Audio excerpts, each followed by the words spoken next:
stated that earlier. Policy shifts that directly affect their security, or worse yet, they fall under the wrath of corruption.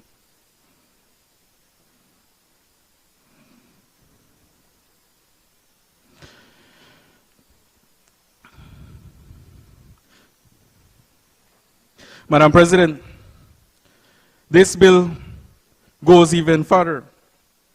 It terminates existing contracts by law. So, what we're asking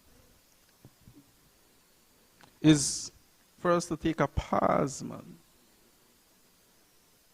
And I hope in the Senate Committee of the Whole, Senate, that we act in good faith, we define expectations with financial implications.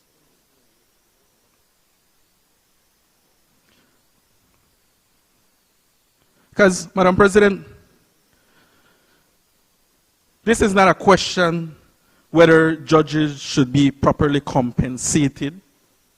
The United Democratic Party stands all for that. We want them to be properly compensated so that they do their job properly and do it right.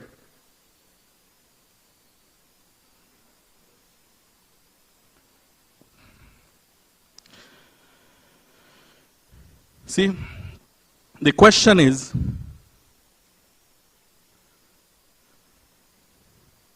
are we doing it in a way that protects the integrity of the judiciary?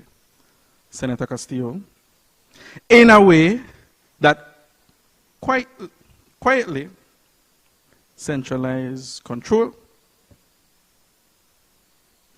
I will end with this. Madam President, if we are to reform the system, let's do it in a way whereby it strengthens justice. What we don't want is not one that leaves it dependent on regulations, discretions, and uncertainty. Thank you, Madam President.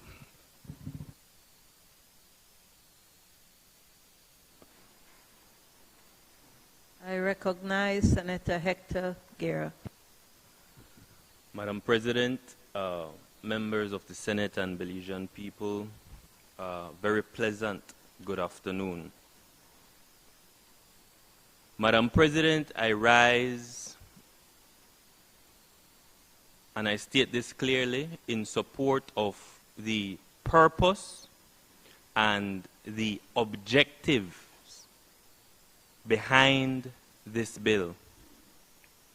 For the common Belizean, this bill is about ensuring that every time we interface with the justice system, we can rest assured that the judge, the presiding officer before whom we have to appear, we can rest assured that that person is in fact impartial, that that person is in fact independent, that that person is not at the mercy of any person because of their finances.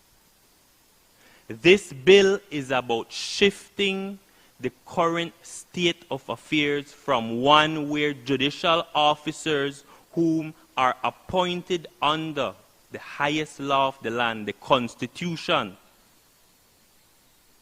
It's about ensuring that High Court judges and Court of Appeal judges don't have to, every single time a contract has to be negotiated, come to the executive to negotiate those terms.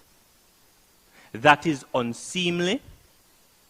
That in a real sense runs at the fringes of the Constitution, and in a real sense runs the risk of breaching the fundamental principle that is behind what is called judicial independence.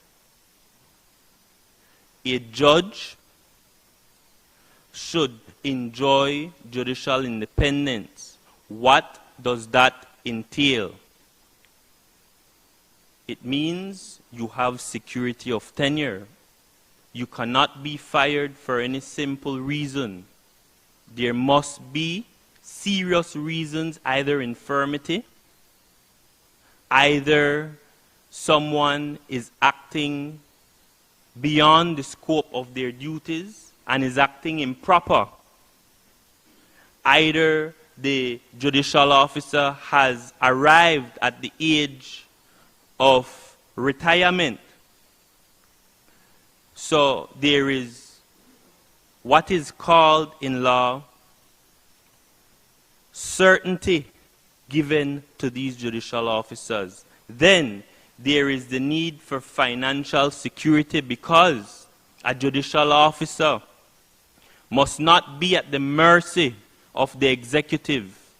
It must be clear what the salaries, what the pensions, what the emoluments are for these individuals, because it matters to the average Belizean. And you know, I listened to the other side. They spoke about special interests, and they tried to pit the bill against our beloved magistrates, against other public officers. But I come back to where I started. The purpose of this bill is to ensure that our judicial officers at the High Court, at the Court of Appeal, that they enjoy a package, a salary package, a package of compensation that is competent, that is competitive regionally, because currently, Senator Zatina, in the region, judges enjoy a pension. In the region, in the Caribbean region, not Europe, Senator Pitts, in the region, the Caribbean region, but in Belize, they do not enjoy that benefit. It means that our Belizean judges, our regional judges, are placed at a disadvantage. And so when we look at this bill, we must look at it from that perspective. It is seeking to cure a problem that is fundamental, that goes to the root of judicial independence. Before I proceed, I want to address some of the points that have been raised. There is some concern raised about Section 16 of the bill that speaks to regulations. There is a concern raised that we don't know what the contributions will be towards the pension, what the salaries will be.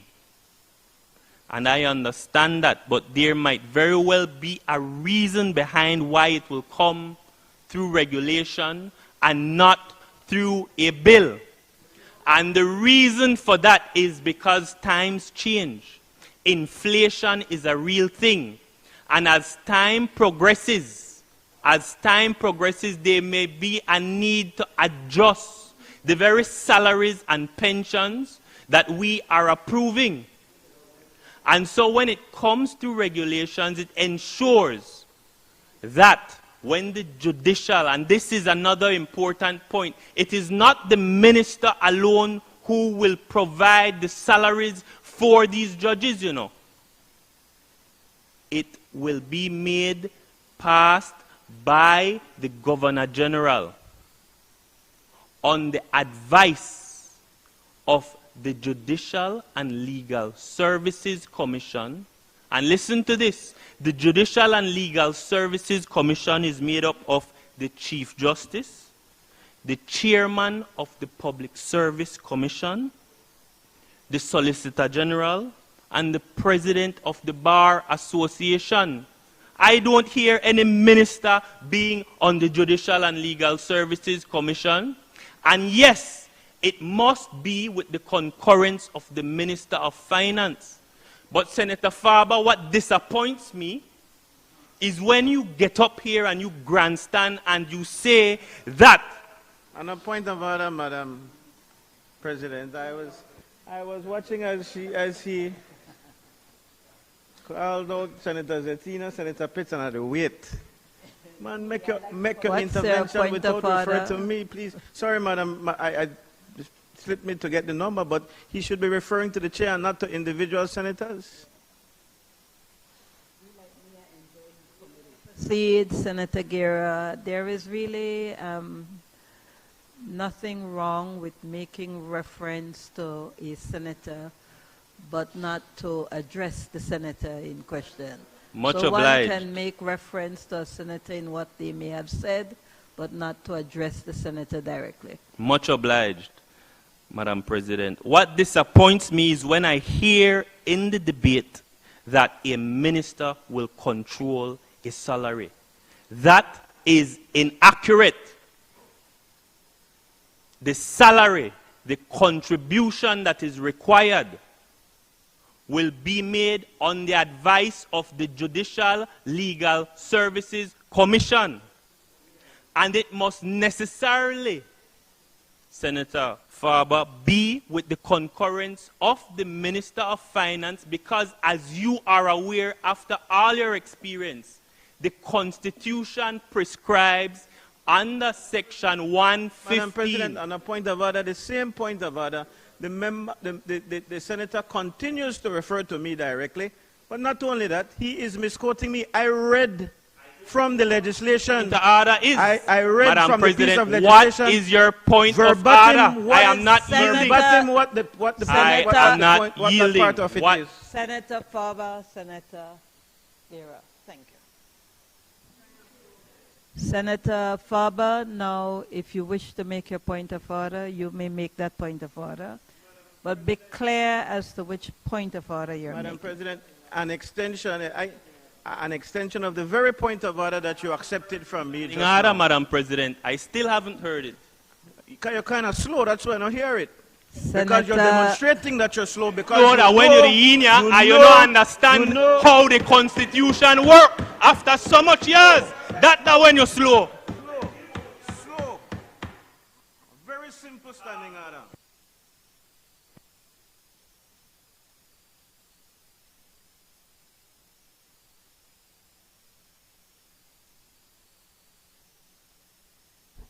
Farber and Senator Guerra. Standing Order 35. A senator shall not interrupt another senator except A, by rising to a point of order, whereupon the senator speaking shall resume his seat and the senator interrupting shall simply direct attention to the point which he desires to bring to notice and submit it to the president or chair for decision, or B, to elucidate some matter raised by that senator, the course of his speech, provided that the senator speaking is willing to give way and resume his seat, and that the senator wishing to interrupt called by the chair, or C, which does not apply at this point in time. So I will simply ask Senator Farber, if you wish to make a point of order, if it is on the A, you simply direct attention to the point you wish to bring. If it's to elucidate on a matter, then Senator Hector Guerra has a right to make a determination as to whether he is prepared to give you way.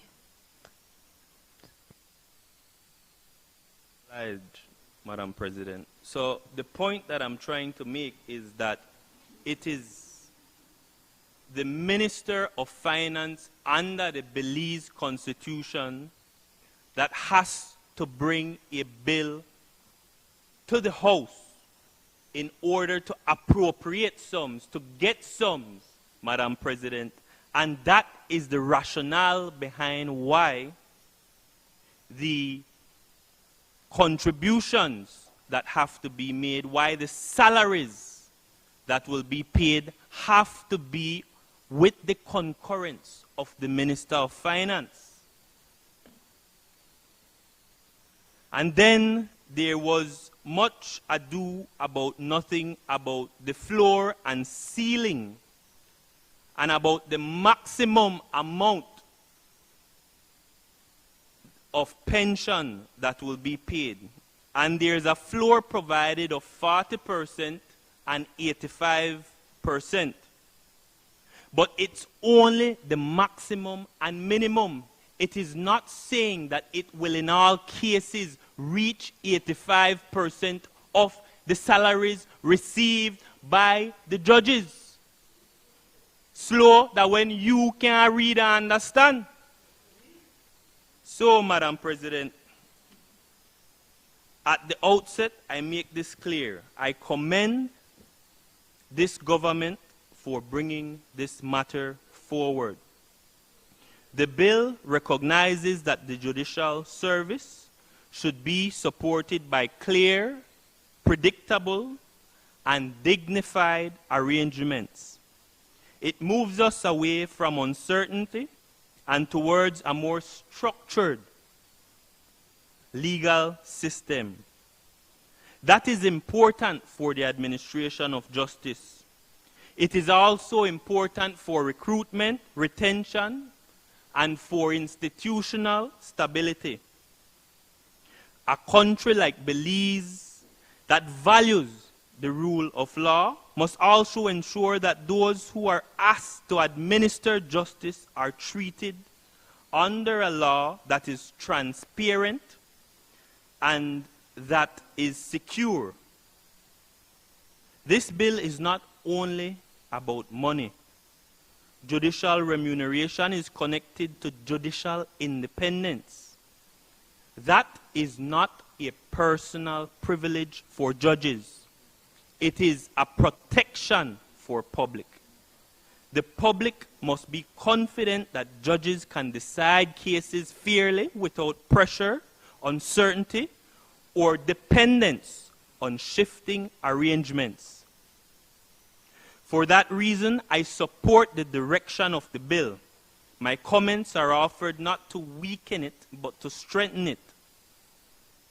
And so my concern is not with the principle of the bill. The principle is sound. But I do have some suggestions in how the bill can be improved.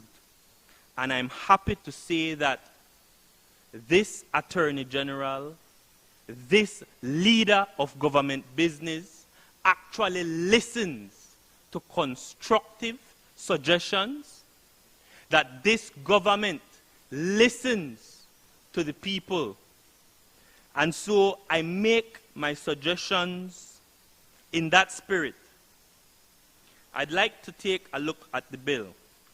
And I start at the recitals. And I'm happy, Madam President, that a lot of my suggestions seem to have been addressed by the paper we received this morning. And you know something? I heard a lot of noise about the documents we received. But in the bundle that was received, there was a judge's salaries and pension bill white paper that accompanied the bill.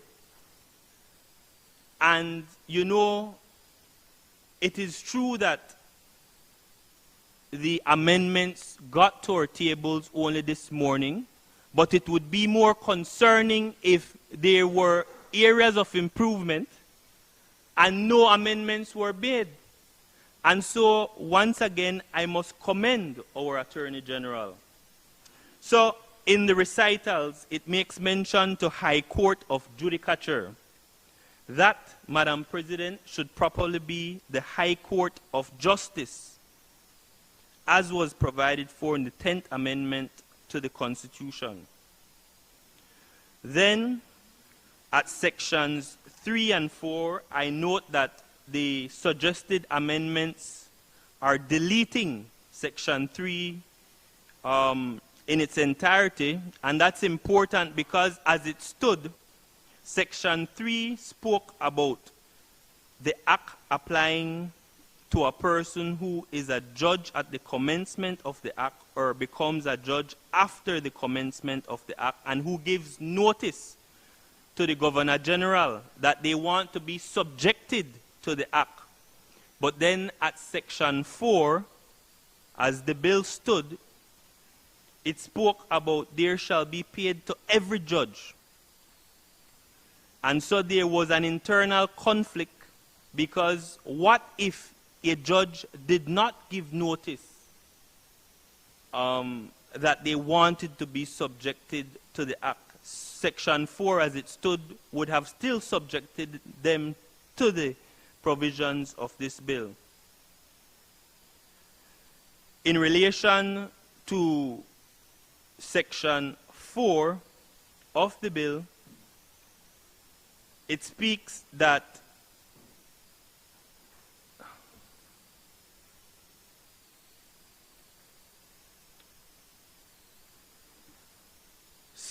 contracts of existing judges would have been terminated. There is an issue there that arises because there's something called accrued rights, and I think the bill ought to say expressly, yes.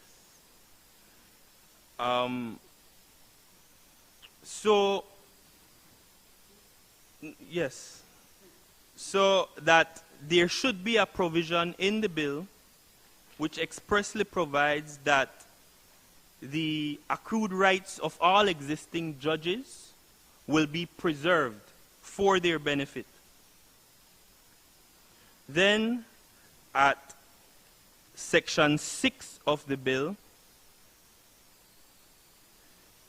and this has already been corrected, so I'm thankful for that, but at section 6, it said you would become pensionable on retirement, either at 65 or at 75, and if you had at that time served an aggregate of at least 5 years. Now, the issue with this, as it stood, was that Court of Appeal judges, oftentimes, as prescribed by the Belize Constitution, are hired for terms under a contract, so that they often would not meet the age of 65 or the age of retirement of High Court judges. And so it ran the risk of excluding Court of Appeal judges. But the amendments that I've seen seem to correct that issue, and so it's no longer live. At section 10 of the bill, it spoke about vesting rights to a pension to judges. So after 5 years, would have been entitled to 50%, and after 5 years, you then get a 10% increase for each additional year served. But there was no cap to that, to say that you can only get the maximum amount prescribed by the bill. And I believe the amendments that I now see squarely address that point. At section 13, there were some inconsistencies as to who notice was to be given. It referred to notice to the Governor General in one subsection, and at subsection 6 referred to a notice to the chairperson of the commission, and so that had to be made uniform, I see that has been picked up. And so that concern has now been addressed. At section 14, again, there were some inconsistencies with the marginal note, which says widow of a judge. But in the body of section 14, it speaks to surviving spouse. So there should be uniformity, and I would think that the marginal note should, in fact, read surviving spouse. And I see that in the amendments that are contemplated. And so, Madam President, I come back to where I began. The bill is a positive step. It recognizes that judicial service must be supported by seriousness, dignity, and legal certainty. That is good for the judiciary, good for the rule of law, good for Belize. It is good for Belizeans who expect independence when appearing before a judge. At the same time, when Parliament legislates for the judiciary, we must do so with particular care. We must protect not only the financial arrangements of judges, but the principle those arrangements serve, the independence of the courts and the confidence, I stress the confidence of our Belizean public. For these reasons, I support the direction of the bill, and I respectfully invite the learned Attorney General's consideration of the various refinements that have been proposed today. Madam President, I stand for impartiality. I stand for judges who are properly compensated on a competitive basis. I stand with all public servants because they are in fact the backbone of our Belize economy, our country. Thank you, Madam President.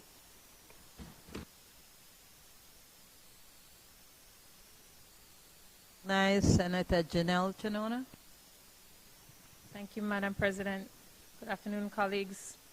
I join in welcoming the Attorney General back to the Senate today. Madam President, I'm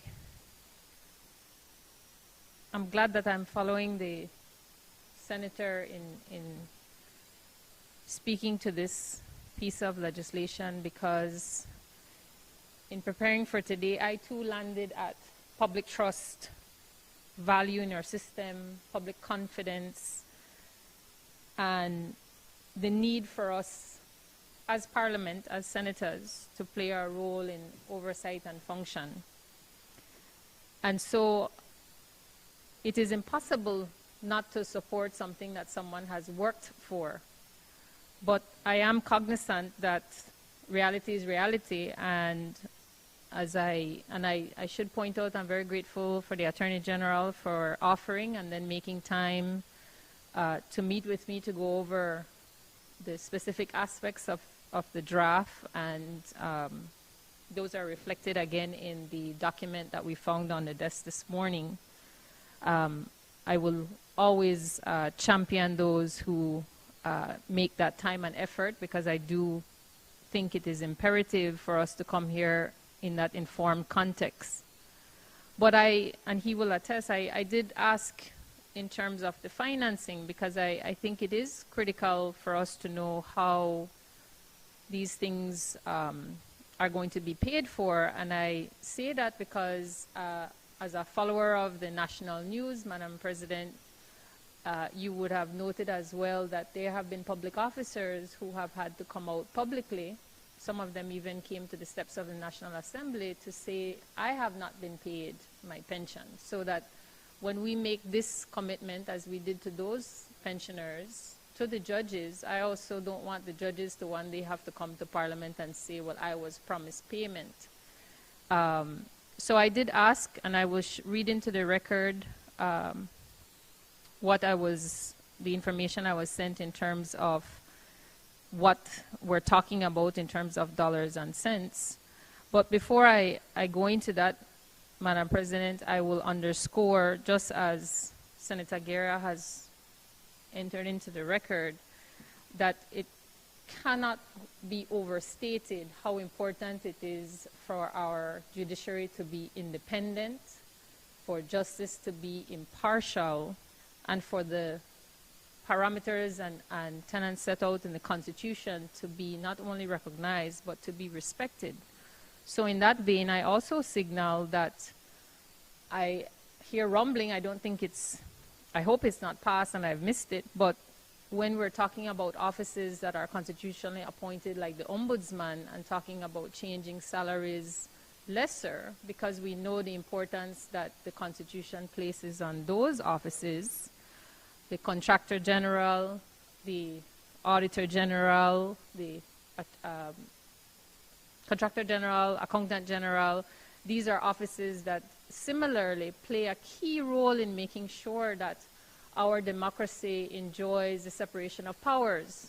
And we're here today talking about helping to make sure that the judiciary enjoys that, I think I can quote what was earlier said, that the judiciary is not at the mercy of the executive. Do I have that right, Senator Guerra?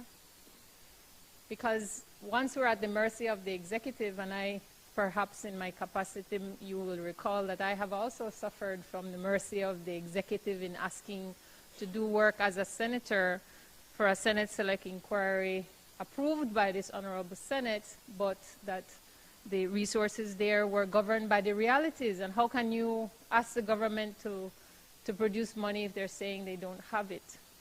So this piece of legislation brought into sharp focus for me our public finance management and how critically important it is.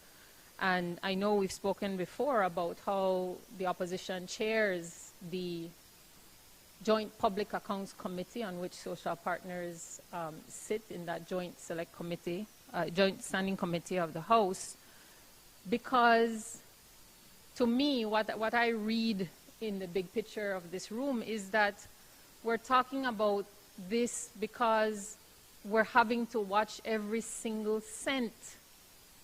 And when I reconcile it against the fact that those offices that I have just referenced and our budget that we have approved every year since I've been here, the cost of waste, the cost of leakage, the cost of corruption, that we don't have the bandwidth to do the right thing sometimes, or worse, we're having to choose, feel like we're constantly between a rock and a hard place, or as others have said, you know, immovable force means, I can't remember the exact expression because it's never helpful. We have to be water and find our way through.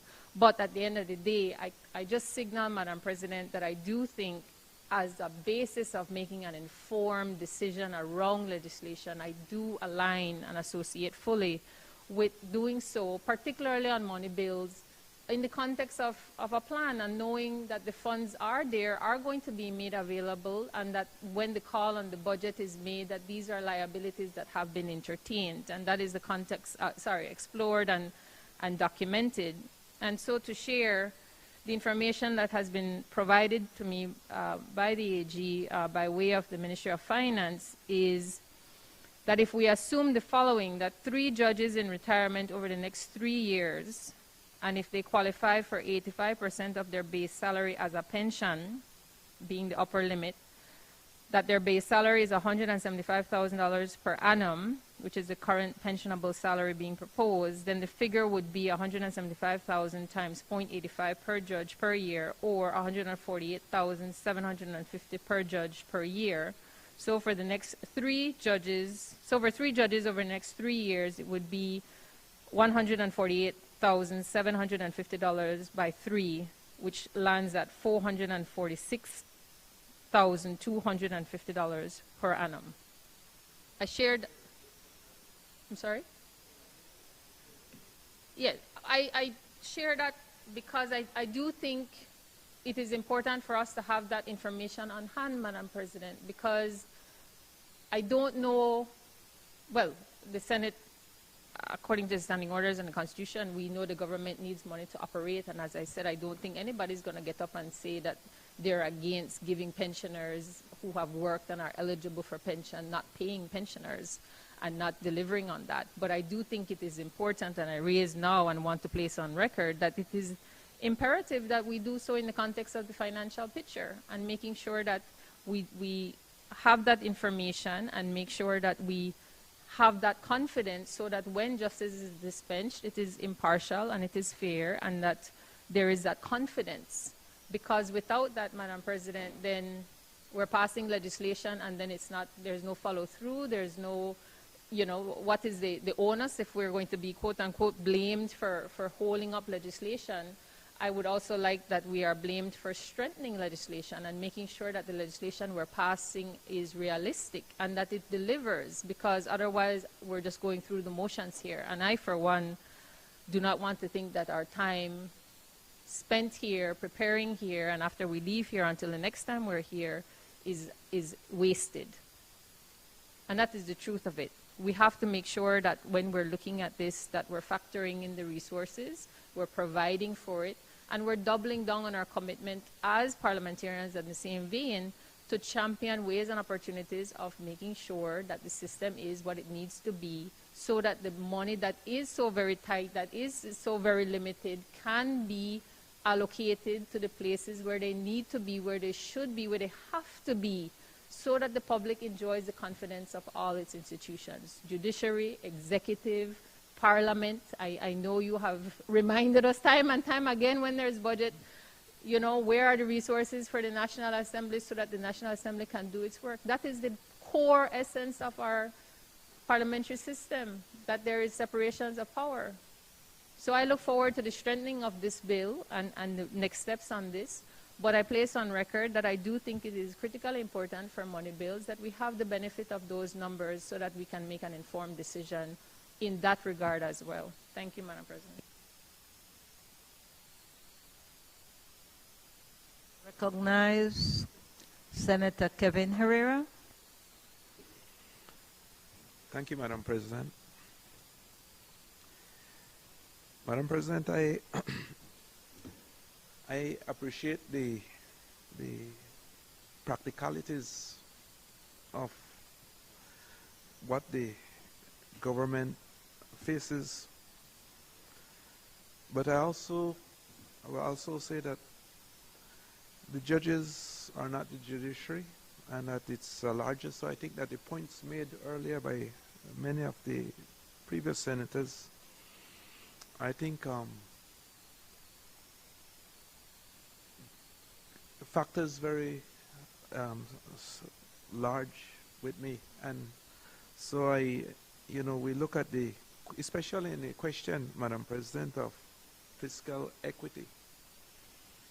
While we're looking at a bill that's merely looking at the pensions and salaries for the judges, I think that there are other people, there are other groups within the judiciary that require that you look at them from an equity standpoint. And so I thought that the issues raised earlier were very, very good ones. Madam President, I think that we have to look overall at what we have in front of us right now. You have judges making $175,000 a year, and that might be what the market demands.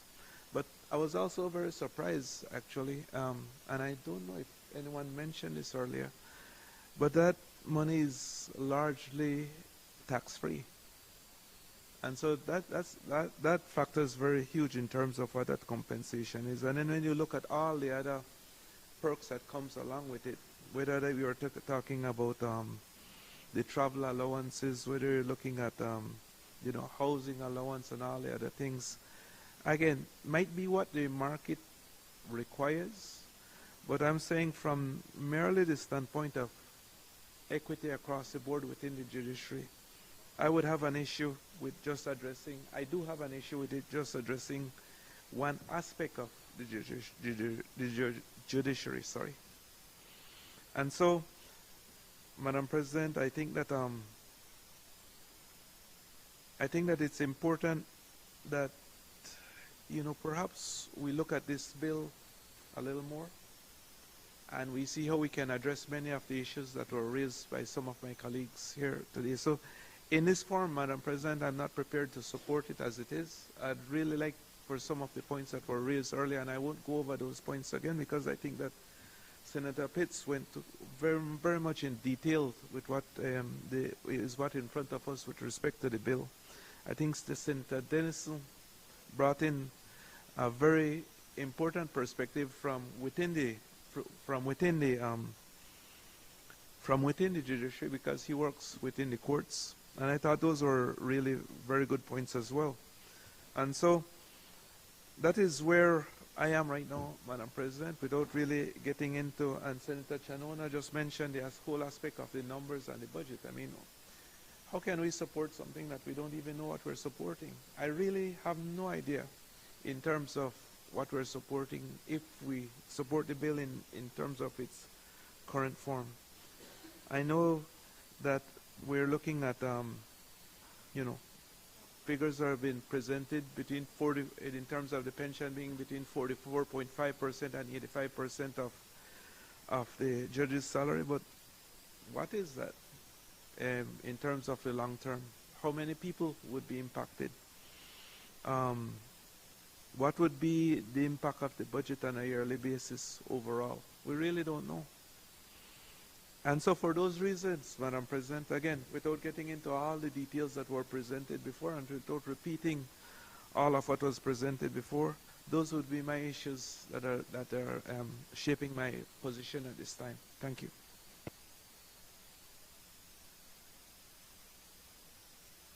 Recognize Senator Reverend Louis Wade. Thank you. Good afternoon, colleagues, and thank you, Madam President, for the opportunity to speak on this most important bill. I'm glad my fellow senator paused before he went into depth to congratulate my colleague, Senator Chanona, for her election and selection. I didn't do so yesterday, and so I need to make sure that the day does not pass for us to celebrate this great accomplishment. Likewise, Madam President, if you would allow me, as it relates to our Archbishop Philip Wright, His Excellency, I could not make it on Sunday. Unfortunately, I was under the weather for 2 weeks previous to that, so I do empathize with my colleague, Senator Pitts, who sounds and looks more better and closer to her normal self. I was under the weather for 2 weeks, and so I missed my flock, and my flock missed me, and I really wanted to be there and could not. But it's such a momentous occasion, and I might dare say the right person, because his wisdom and his calm way of dealing with national as well as religious issues exemplifies why he has now become a primate in the primate of the West Indies, and equal then with all the other archbishops within that denomination around the world. And so I want to offer again, not just my congratulations, but also that the nation and the region is blessed by his ascension to that position. And normally, so when I get old, I want that kind of wisdom and very calm demeanor as they work on very complex issues. I do from time to time, as I speak, my voice begin to go up, and I have to tell myself, relax yourself. But with that said, this bill, when it first entered into the House, we had the opportunity to go to committee and have the AG come in and answer questions. I had a lot of questions. Some of them were numerical, and some of them dealt with the language. And so I did ask a lot of questions, and I appreciated going in and seeing that those things were fixed on the bill. And it was a clear read. There was no ambiguity, and I could clearly see what the government seeks to do as it relates to the justices.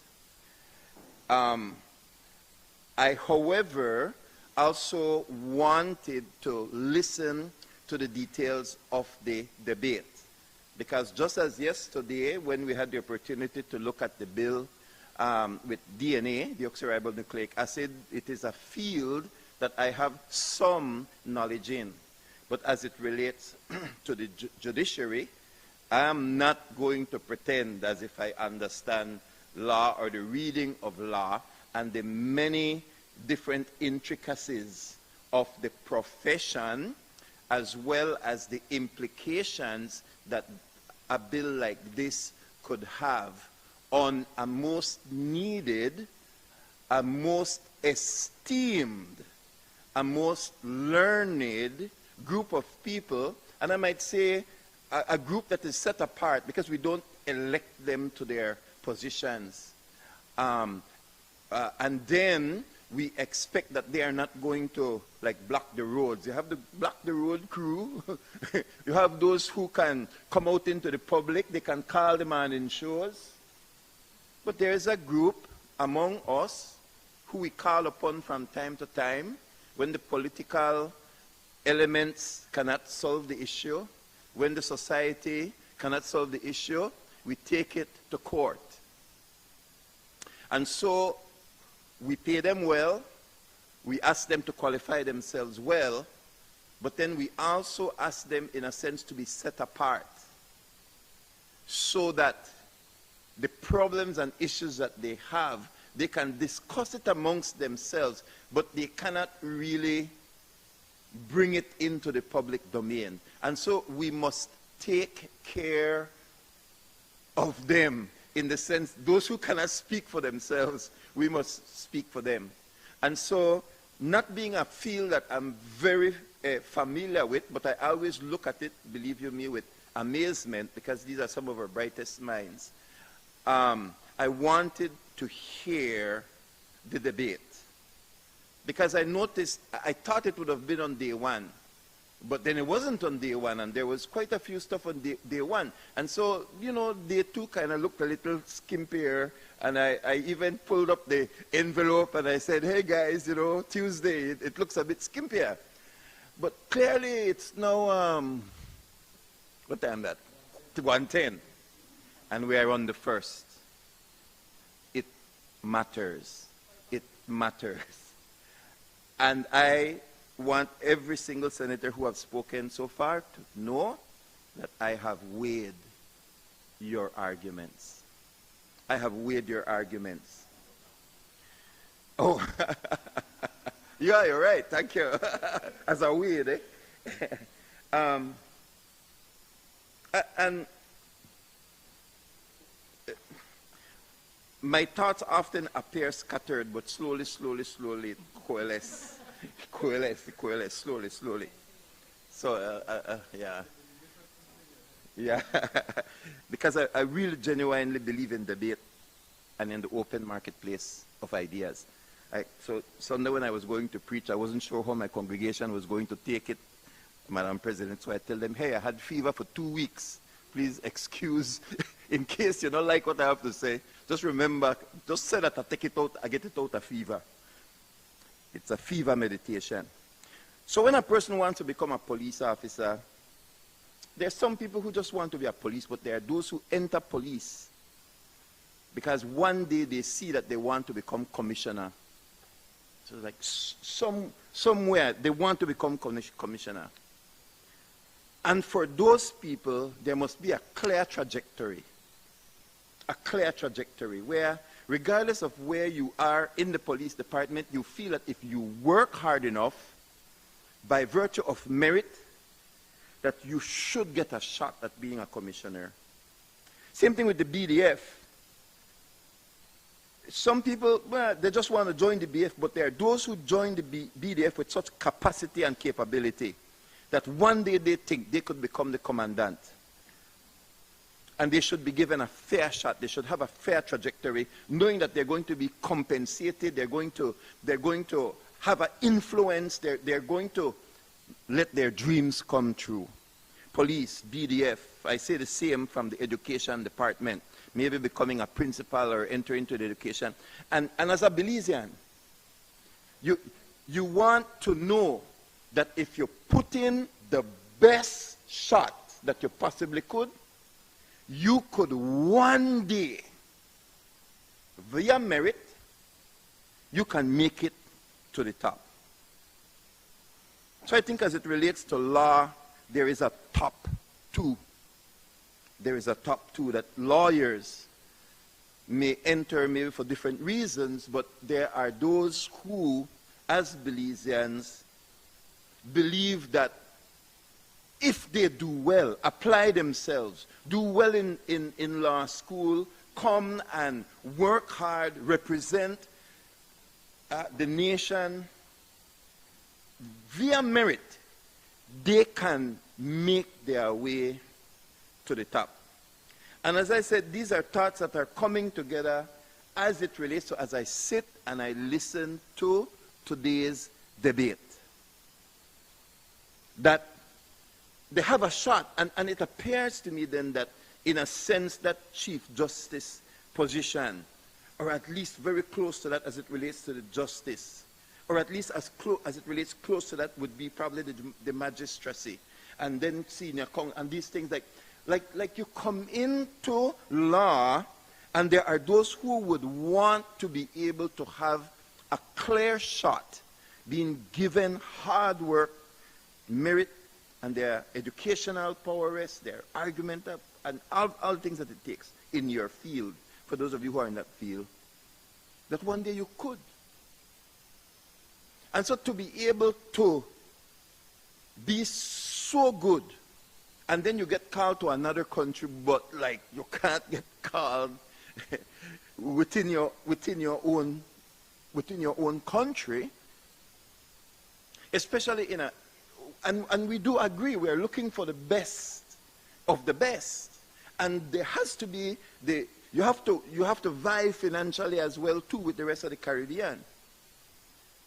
And you might say, well, yeah, but this is a bill for pension and this is a bill for salaries. But it matters because it will be for people who you want to incentivize, who as you incentivize them also want to see that they also have a clear shot to the top as a justice, as a chief justice, etc. And so there is a group that's waiting, that I'm learning about. There's a group that's waiting, that have qualified themselves, but they seem to not be able to break that ceiling, this invisible glass ceiling, to move from magistracy into that position in the high court.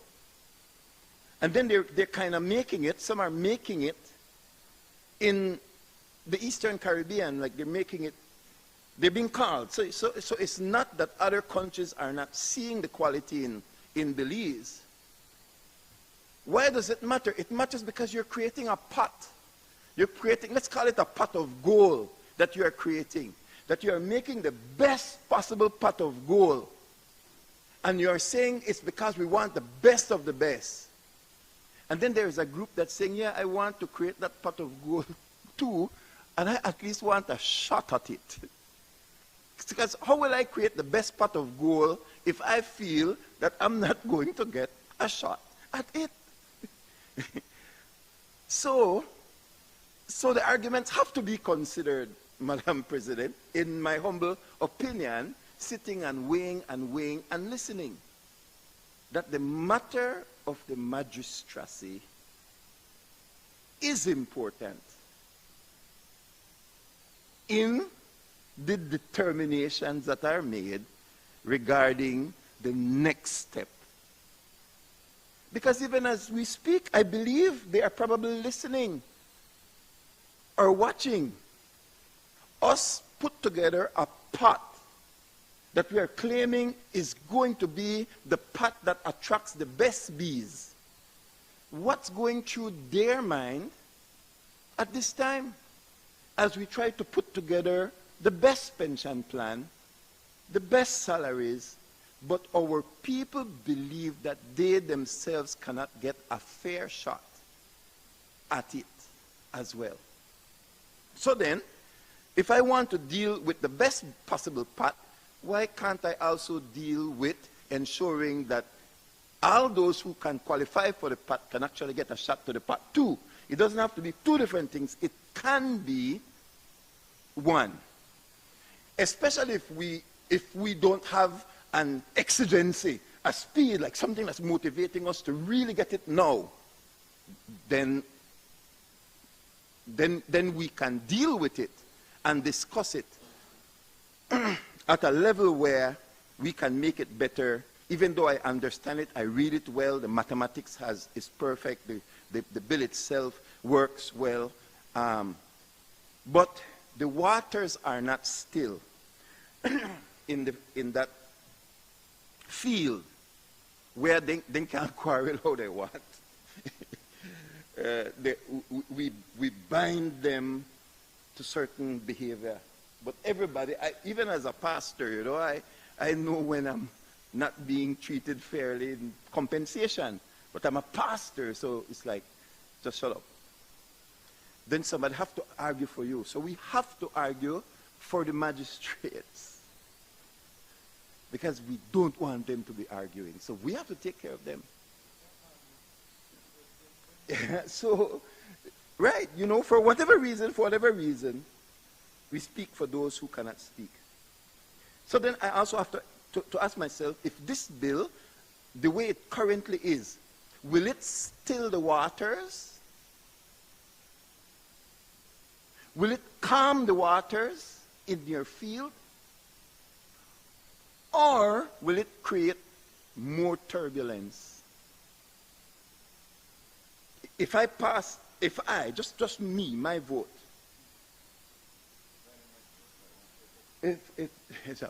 So does this bill, as it is, would it still the waters to make a group of people who are looking one day to, you know, one of the greatest ways that bring out the best in you is if you know you are going to be compensated and that there's a pathway for you.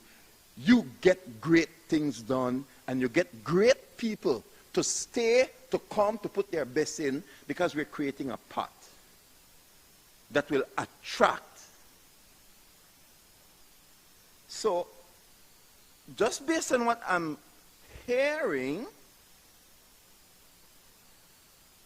it wouldn't still the waters. It might create more turbulence if certain issues are not addressed. So there are issues, there are gripes, etc. And clearly, I am not saying that this bill should deal with the gripes. I'm not saying that by any means, but I think there are a few closely related issues that can be dealt with, most likely in committee, that can make one say, yes, I think this contributes to the stillness of the water rather than create more turbulence, or at worst, not even create a ripple effect. So do we want them well paid? Yes.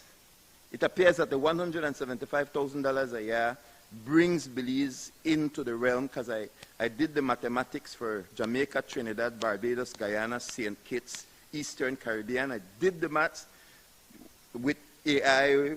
Just as everybody was speaking, I began to pull up salaries for justices. And we're in the range. We're in the game. And you're telling me that the pension plan is going to put us even more in the game? I am all for that, because we want the best. We want the best of the best.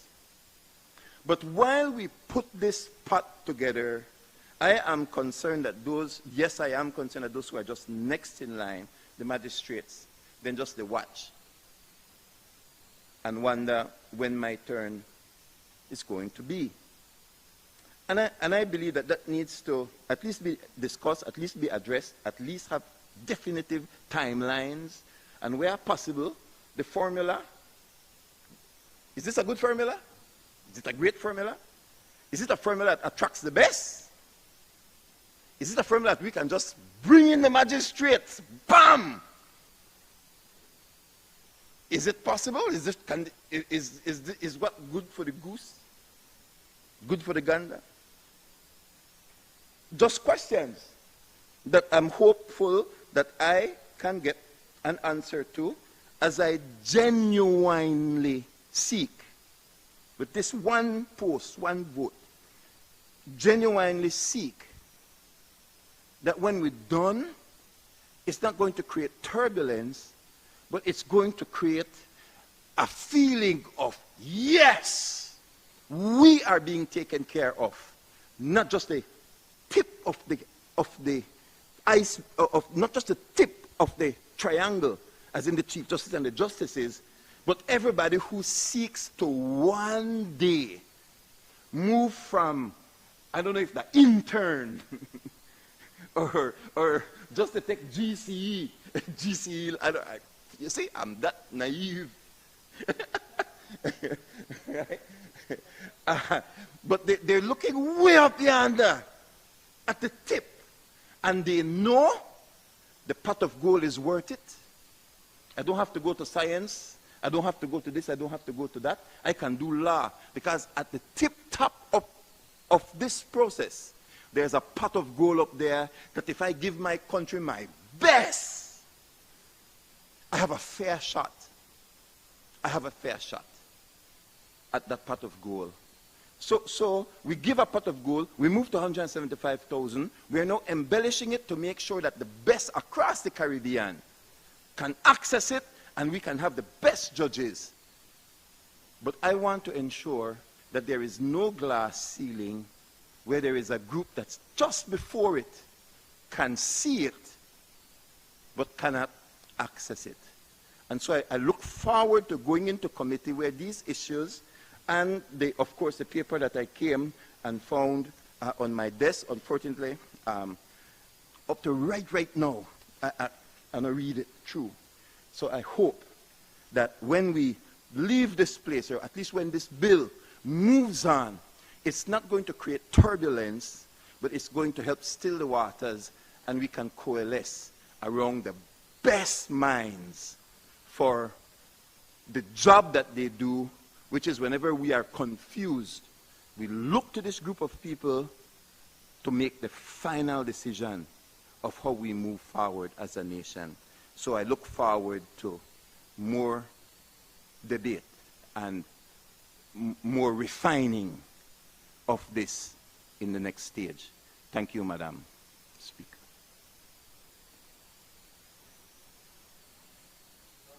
I recognize Senator Anthony Sylvester. Madam President, colleagues, it's my honor and pleasure to be visiting with senators once more.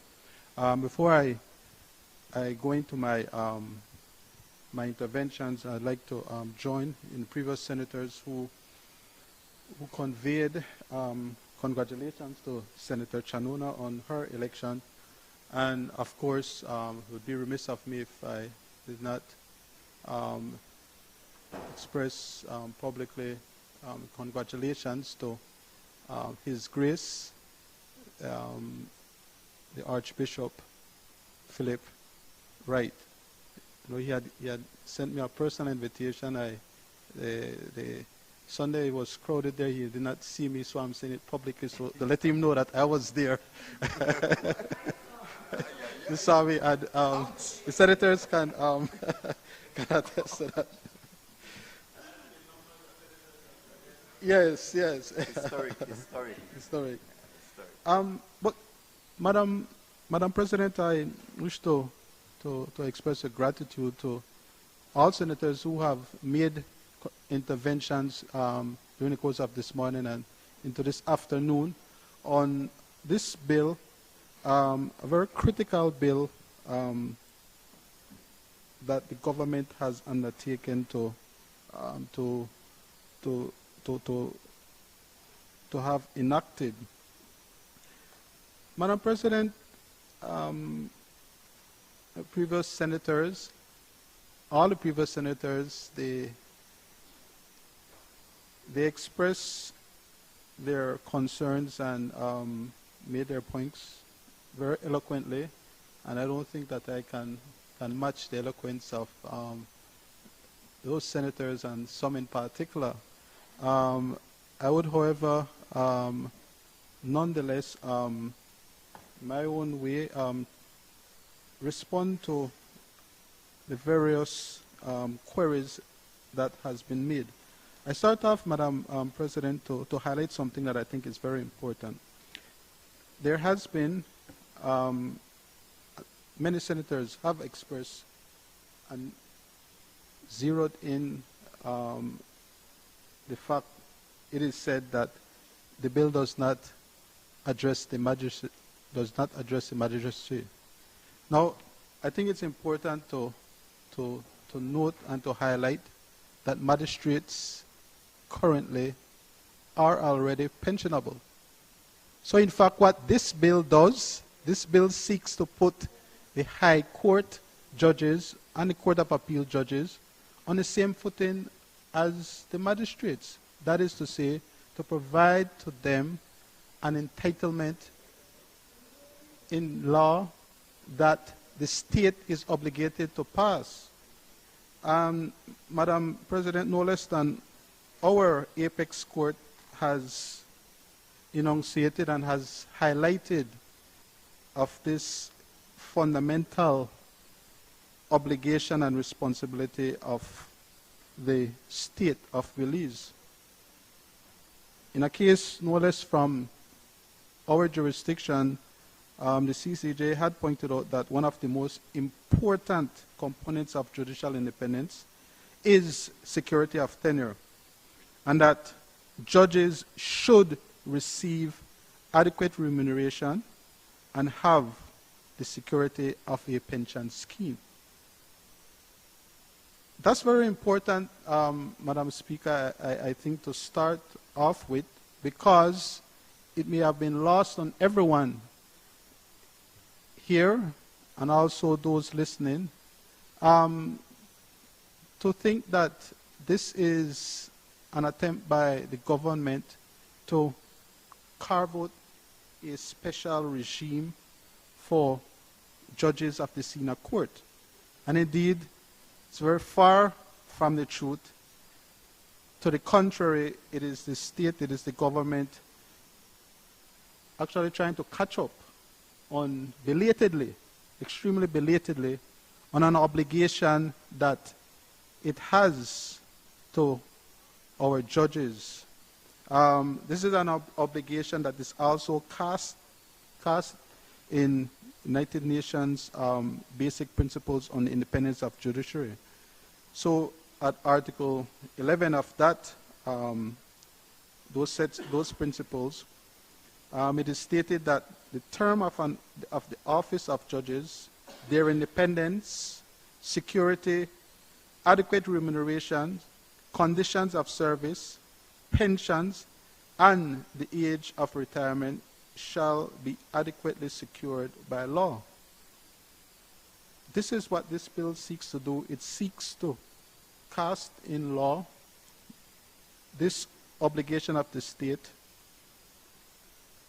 of the right of judges, and so that there can be no uncertainty, there can be no confusion as to the entitlement of our judges.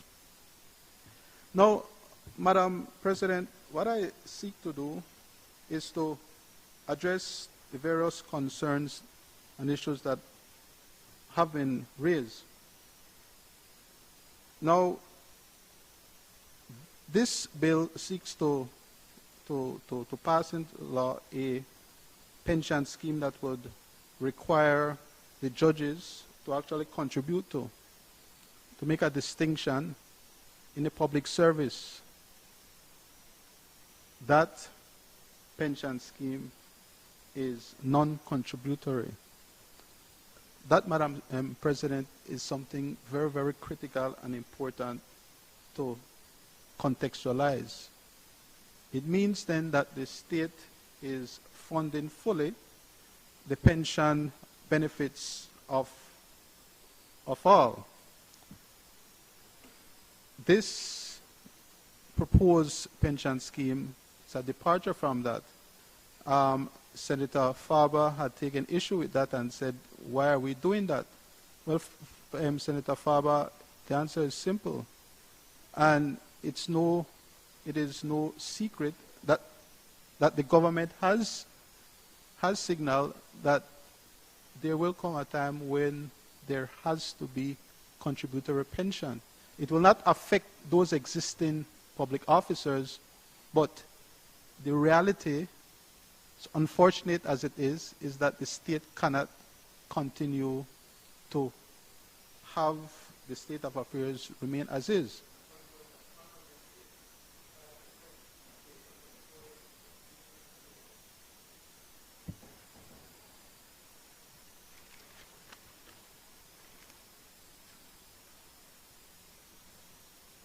Senator Pitts had raised the issue in terms of Clause 17, and it was an issue which Senator Zettina had raised as well, in terms of the potential risk of executive control.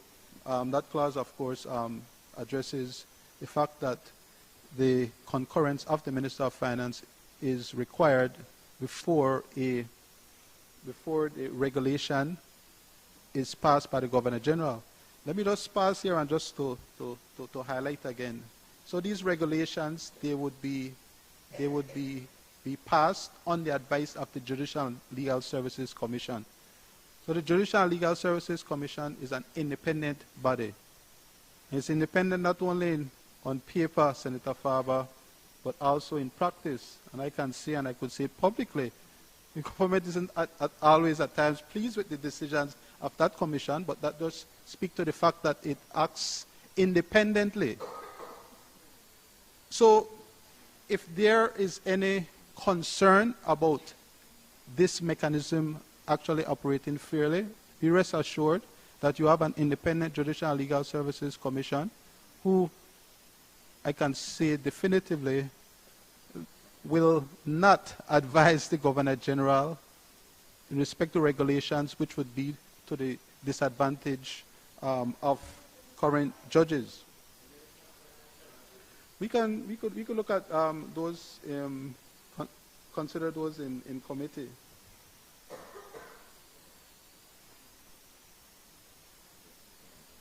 You had raised, Senator Farber, the issue of, and I think Senator Denison had raised it as well. Why is it that that this pension scheme has to be funded by the Consolidated Revenue Fund? Well, the answer is simple, and Senator Guerra had shed light to it, but just for the record, I would like to read the portions of the Constitution which speak to it. Firstly, Section 112, subsection 4 of the Constitution says this. It says, all pension benefits shall be a charge on the general revenues of Belize. So it is not something that is optional, but as mandated by our supreme law, it has to be a charge on the Consolidated Revenue Fund. And Senator Guerra as well spoke about the fact that the Constitution as well, and that's found in Section 114 of the Constitution, similarly requires that the minister responsible for finance is to prepare and lay before the House in each financial year estimates of the revenue and expenditure for Belize. So those provisions therefore mandate the clause 17 to be crafted the way it is.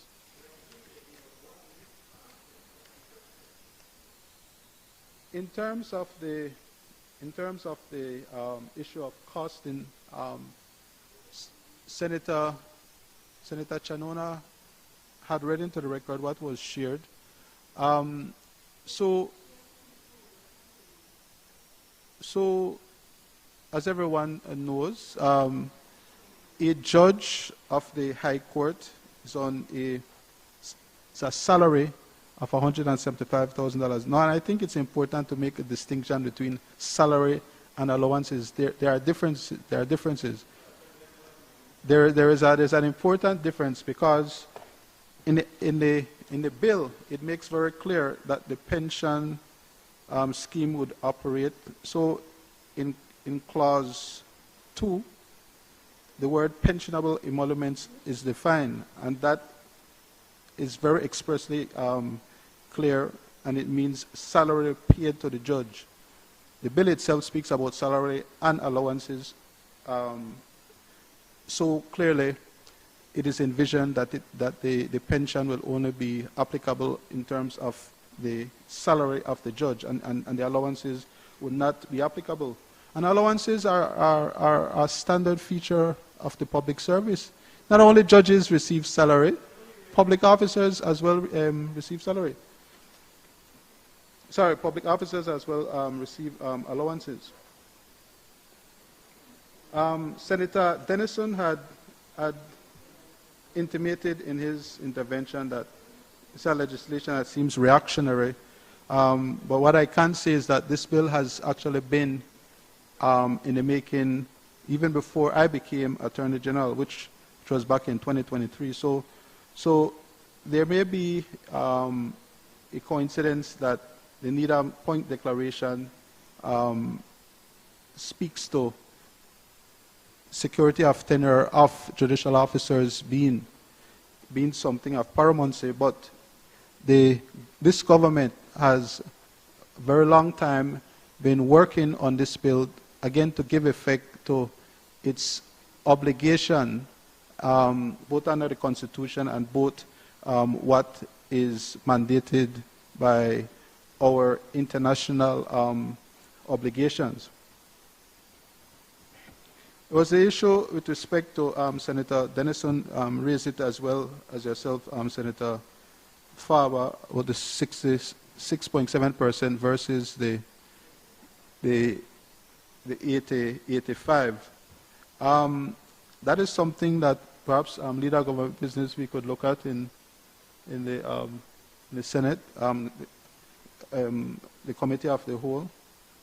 But suffice it to say that the rationale is that, and again, I will say this, so the legislatures obviously treated differently than public officers.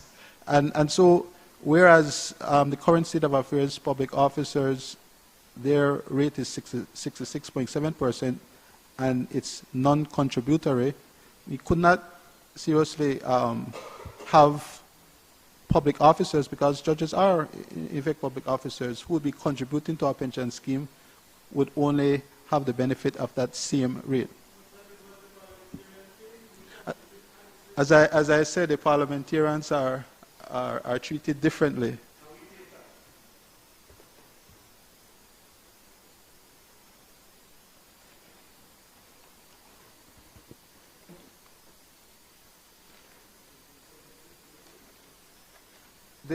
There was also, Senator Zetina had raised it, and it is something that I suppose that can be looked at in the committee of the whole.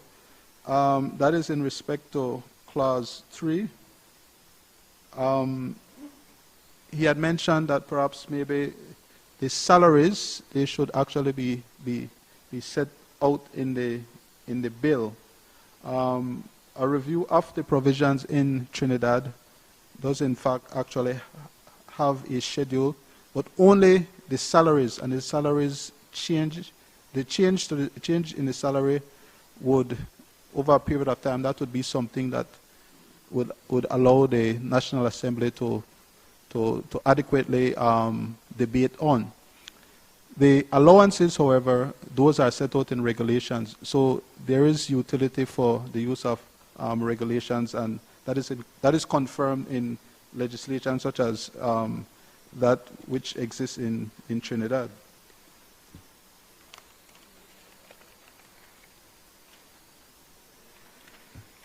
Senator Guerra has went through the various amendments which were proposed, sorry, which were handed to senators this morning. So those, as I indicated during, I think it was during our intervention, Senator Faber. So I take responsibility for the late delivery of that document to senators.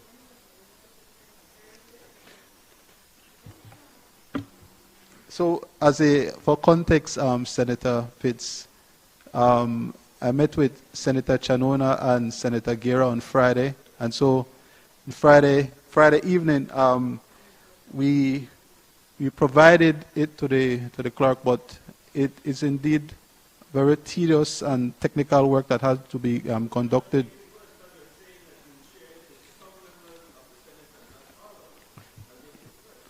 No, that's something different. I didn't say that. Senator Chanona didn't get that either. That's something different. I met with Senator Chanona. No. The amendments which have been provided consist of the suggestion of the various senators. And also, Senator Pitts, the amendments which consist in the document also consist of the suggestions and the proposals that were made when the Committee of the Whole Senate met on the 27th of February 2026. And so that includes proposals and suggestions that were made by you as well, Senator Pitts.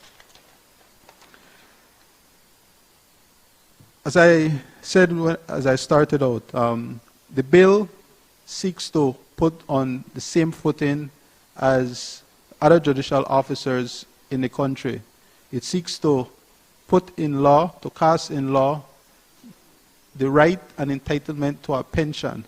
It is something which both the Constitution, our apex court, and as well our international obligations calls on the state of Belize to do. And as a consequence, I commend and I appeal to all senators to consider the bill, and in the Committee of the Whole, further deliberation and considerations can be had. And with that, Madam President, I yield. Thank you, Madam President.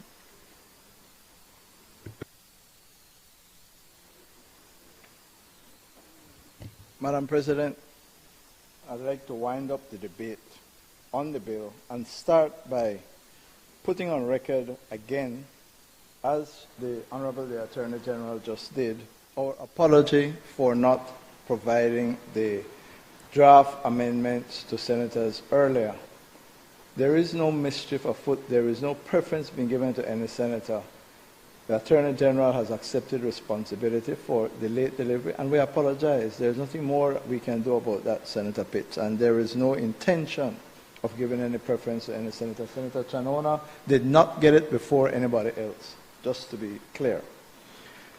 Secondly, Madam President, the Honorable Attorney General has laid out very squarely, as did Senator Guerra, the obligation resting on the state to provide pensions for judicial officers. That is a mandate from the Caribbean Court of Justice. It is also reflected in the principles of judicial security of tenure that are best practices and international norms to which we must all subscribe. And so it is without shame or embarrassment that we are presenting this bill for the consideration of the Honorable Senate. It is in discharge of our responsibility as a nation state governed by a constitution that enshrines at its center security of tenure, independence of the judiciary, impartiality and independence of our judges. Your Honor, Madam President, it is regrettable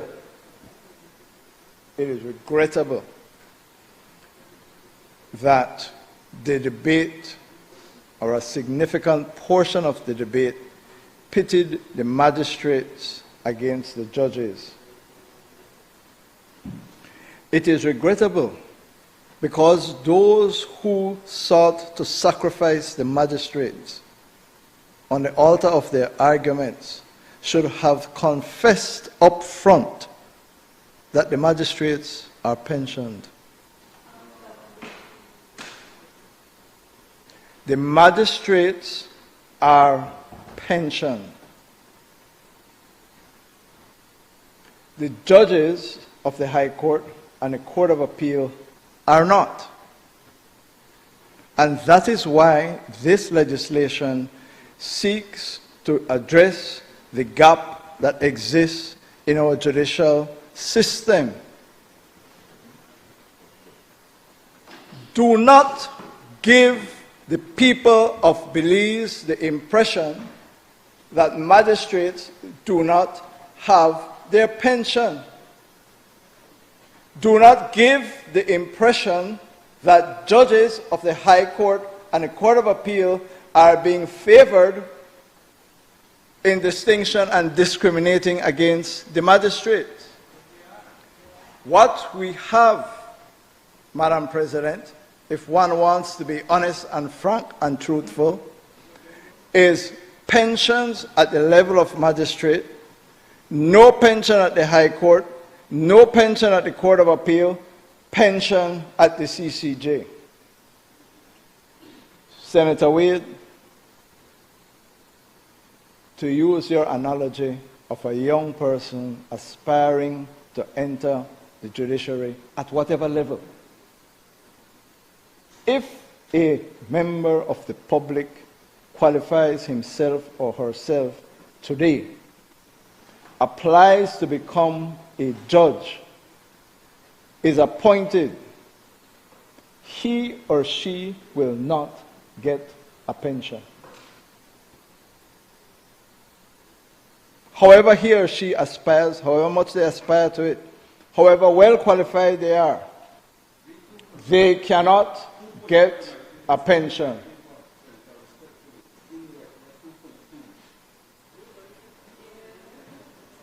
The position, Senator Denison, you had your turn. Members, We listened to you incoherently as you were. senators, in silence. Leader Government Business. Senators, again, please reminded of Standing Order 40. A senator present in the Senate during a debate at B shall maintain silence while another senator is speaking and shall not interrupt. You may proceed, Leader. Thank you, Madam President. I repeat, there is no law, there is no provision at all in the law of Belize that allows for a High Court judge or a judge of the Court of Appeal to get a pension. The purpose of this legislation is to fill that gap. A lot has been said, Madam President, about who apply for which position, and who don't get what position, and who have family and relative who don't get what and who get what. All of that is absolutely, totally, and completely irrelevant. The judges' salaries and pension bill has nothing to do with the appointment, promotion of any person to any position.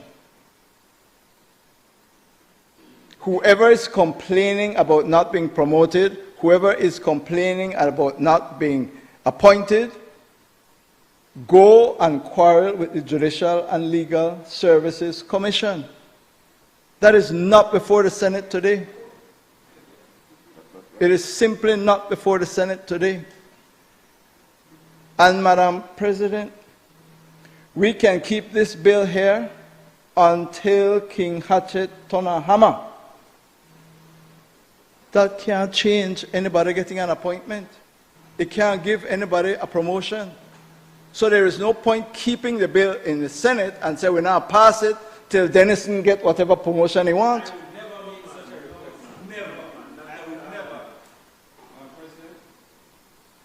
On borderline imputing improper motives. I did not make any such request, and nowhere is anybody saying here that my promotion is tied to any support for any legislation in this parliament, in this Senate. I am saying it.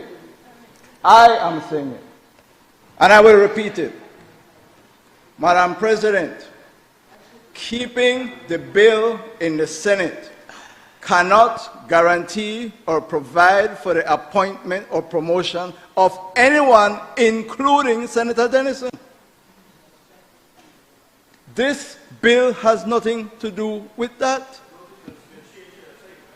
What? We could keep it as long as we want and it cannot give him a promotion. No, I didn't say he said that. Did not say that. And you could check the records. Leader Absolutely of Government Business, can we bring it back to wrapping up the debate on this specific bill? The point I am making, Madam President, is simply this. Holding the bill hostage in order to guarantee promotions or appointments is imputing, Madam President, on a point of order, the leader for government business is imputing improper motives to me and to all of us in the Senate that we would, in any sphere, withhold our support for any piece of legislation on the basis of me being promoted in another aspect.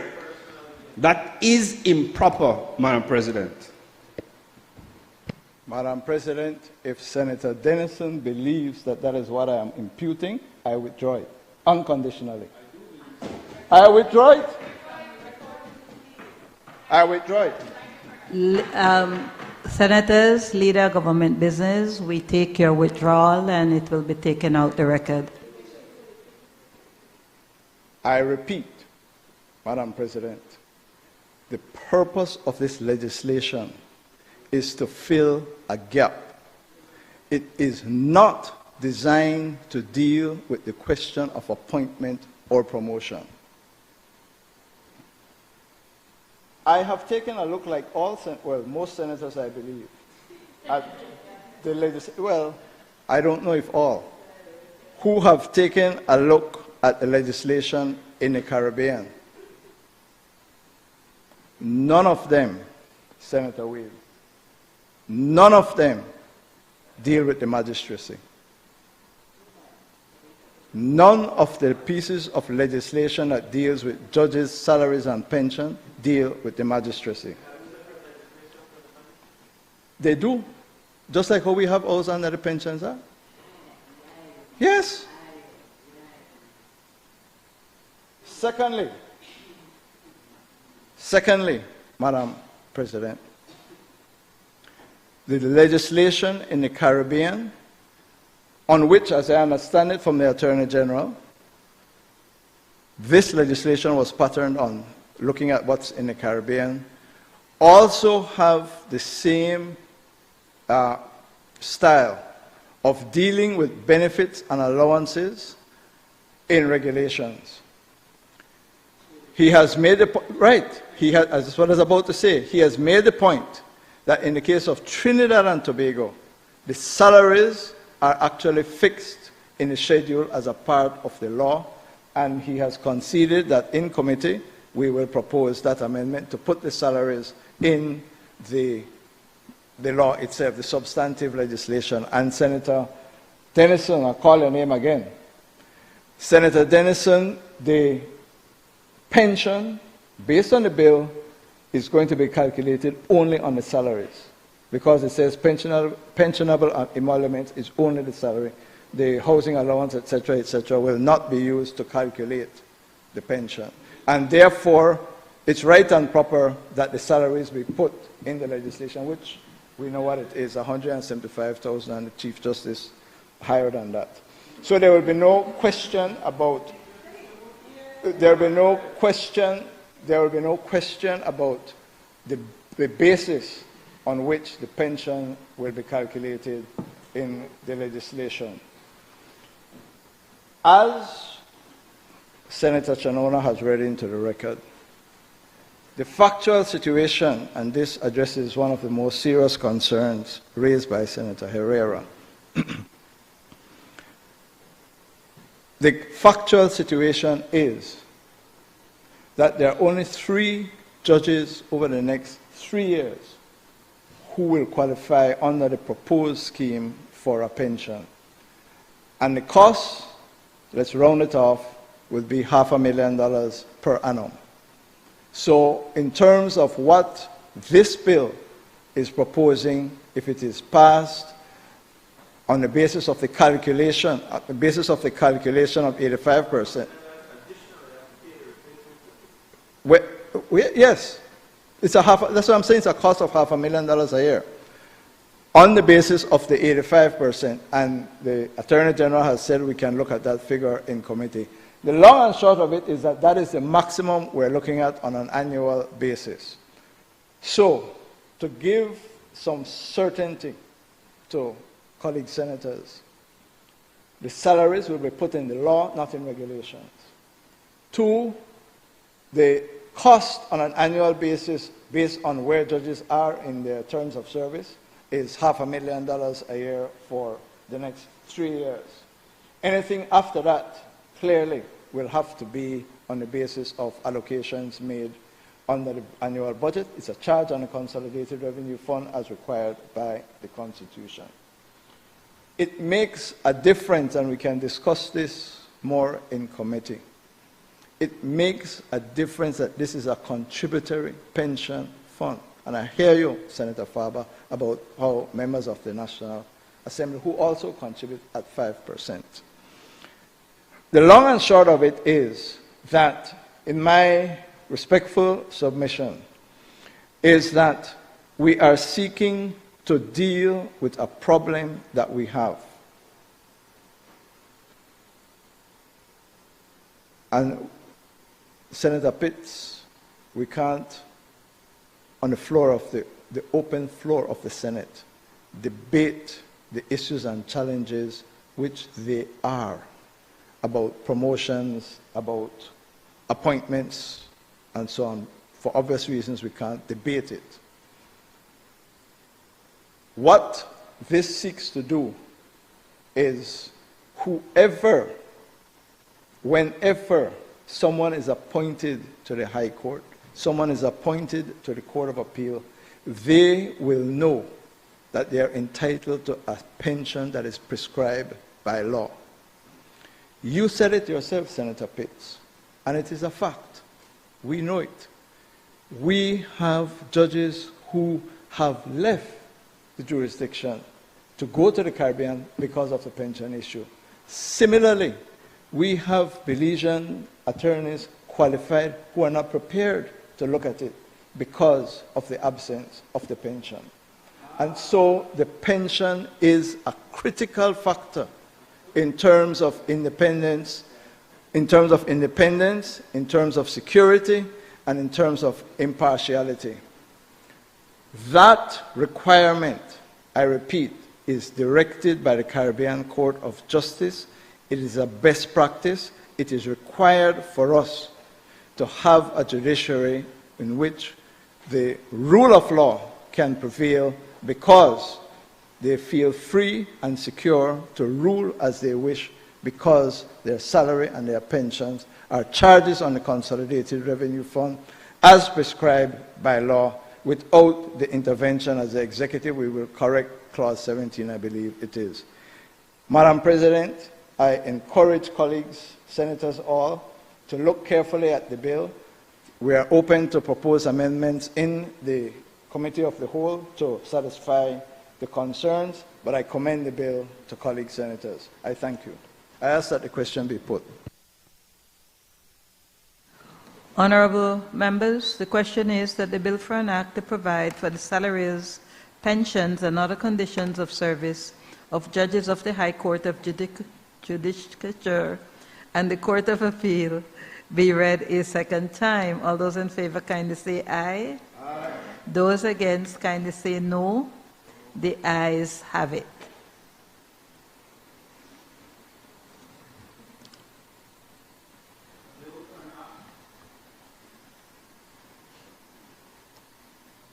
Act to provide for the salaries, pensions, and other conditions of services of judges of the High Court of Judicature and the Court of Appeal.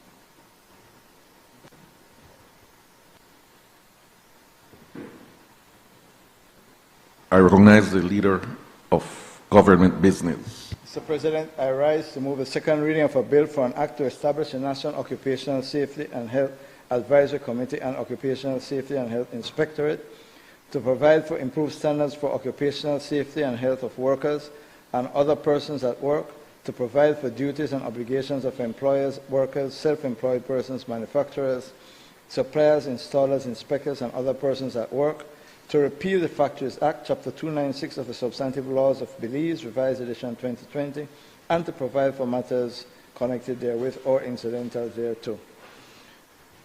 Mr. Vice President, all senators will be fully aware that this is a piece of legislation that has been long in coming. I believe from the middle of 2014, it has been first drafted, I believe, and has gone through several iterations, many amendments, and extensive consultation. The government is well aware of the sea change, the significant transformation that will result by the passage of this bill. But over the years, after substantial consultation, we believe that it represents the best balance that is achievable, that respects the working conditions, the place of work, the rights of workers, the rights of the businesses, the rights of owners of businesses, and it provides for safety. I have no doubt that all senators will support the bill.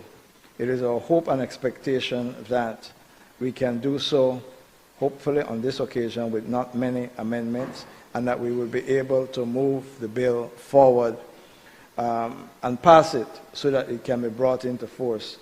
It's long overdue. We know that the unions have advocated for it forever, and we're hoping that the day is near where we can see it as a part of our law. Thank you, Mr. President.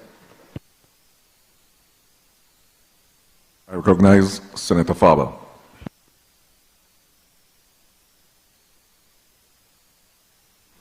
Thank you very much, Mr. President.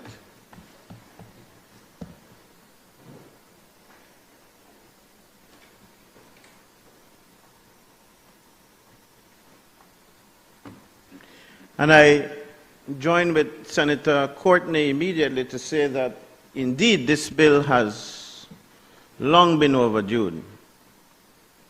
In fact, I remember when it was introduced, it was around the time that he has indeed shared with us just now. So, in fact, we are probably over a decade in the making, and it is a bill that everybody agrees, all stakeholders, no matter who you was, no matter what color, You ask the workers, they think it's important. You ask the employers, they think it's important. You ask the churches, the unions, the politicians on both sides, red and blue, and they will tell you that this bill is important, yet it has taken us over a decade to get it to this point. And there are a number of reasons for that.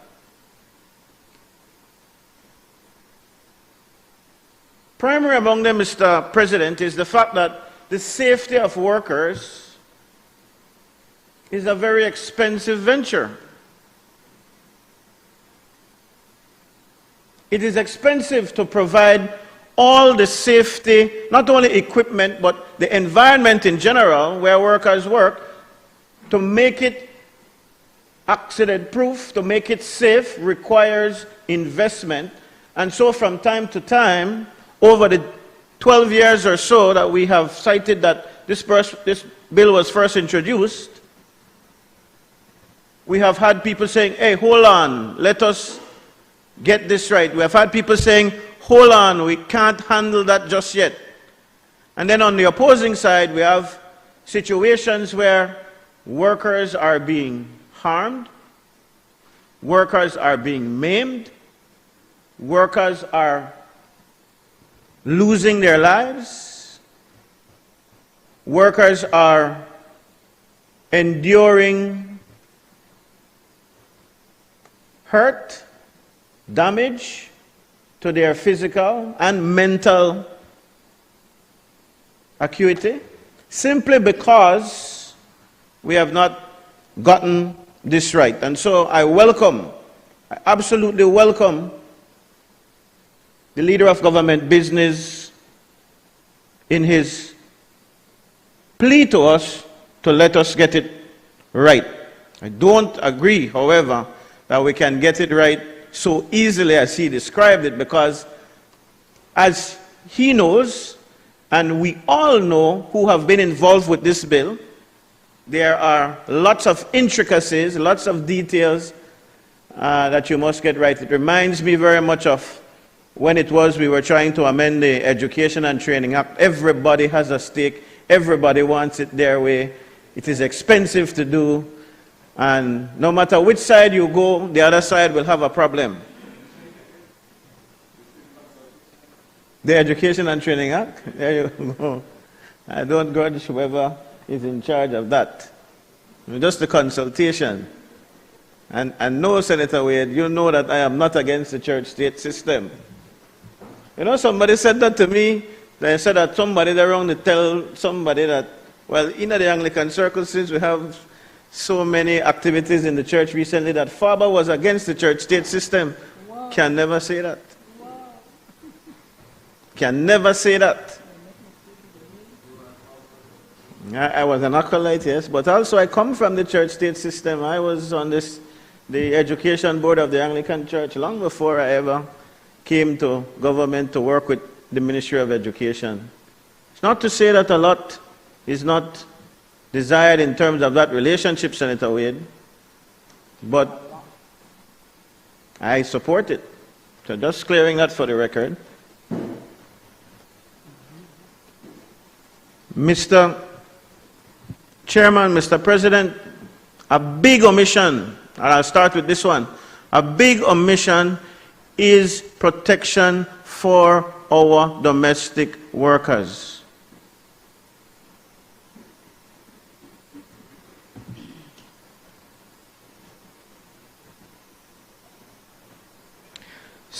Clause 3, subsection 1 of the bill, Mr. President, provides that the act shall apply to all workplaces where any person is at work, whether temporarily or permanently. Comprehensive language, that is. Very inclusive language. And then, Mr. President, comes subsection 2. Subsection 2 says, notwithstanding subsection 1, this act does not apply to any owner or occupier of a private residence, the surrounding land, or any associated property where a domestic worker provides domestic work. Mr. President, in one stroke, one single stroke, just that clause alone, that clause exempts thousands of Belizean workers. Overwhelmingly, too, Mr. President, And I am sorry that Madam President is not in the chair because, and I'm sorry that Senator Chanona, who we know has been a champion for women's rights,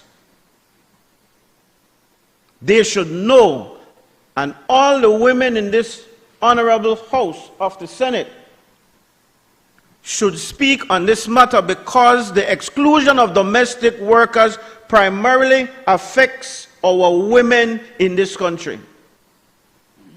So when you make a bill like this and you say, yes, but not domestic workers, we have to ask ourselves, Mr. President, who are the domestic workers?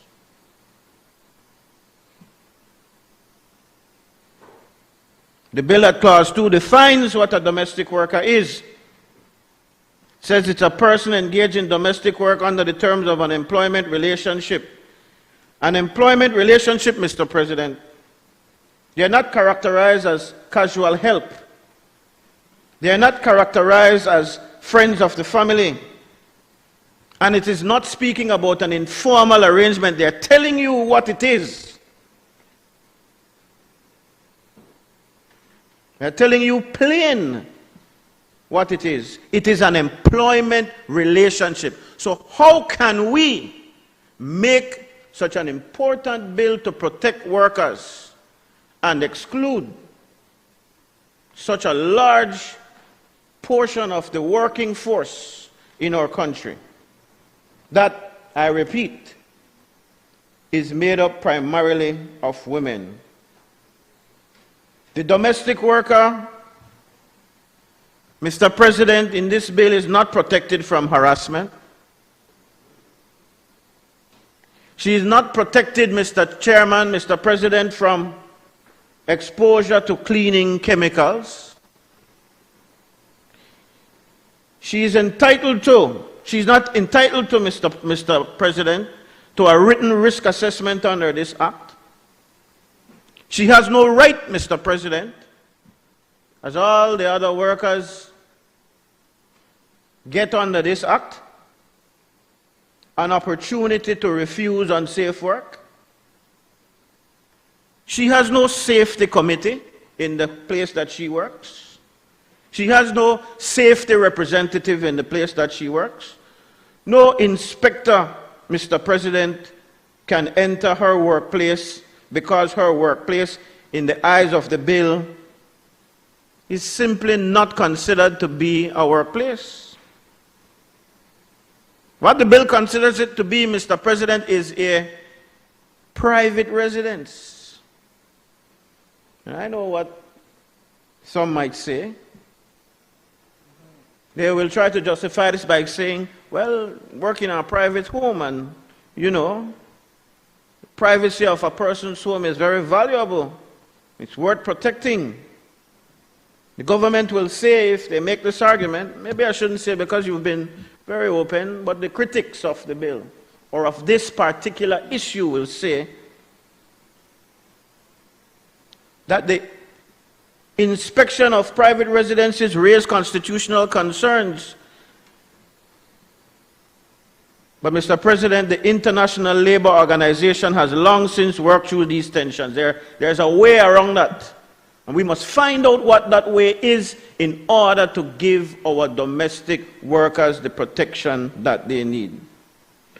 The ILO Convention number 189 speaks to the domestic worker, and it provides a framework that other Caribbean nations have adopted, balancing the protection of the worker with the dignity of the home. Problem is that Belize has not ratified Convention 189.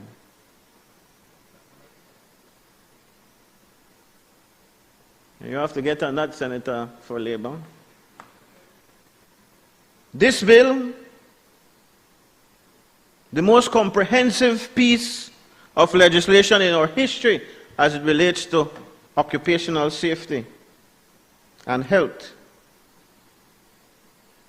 could have been, Mr. President, the moment that we bring our domestic workers into that safety net. They have long been neglected. They have long been denied the security, the safety that they deserve. But as is presented here today, they are yet again denied that protection.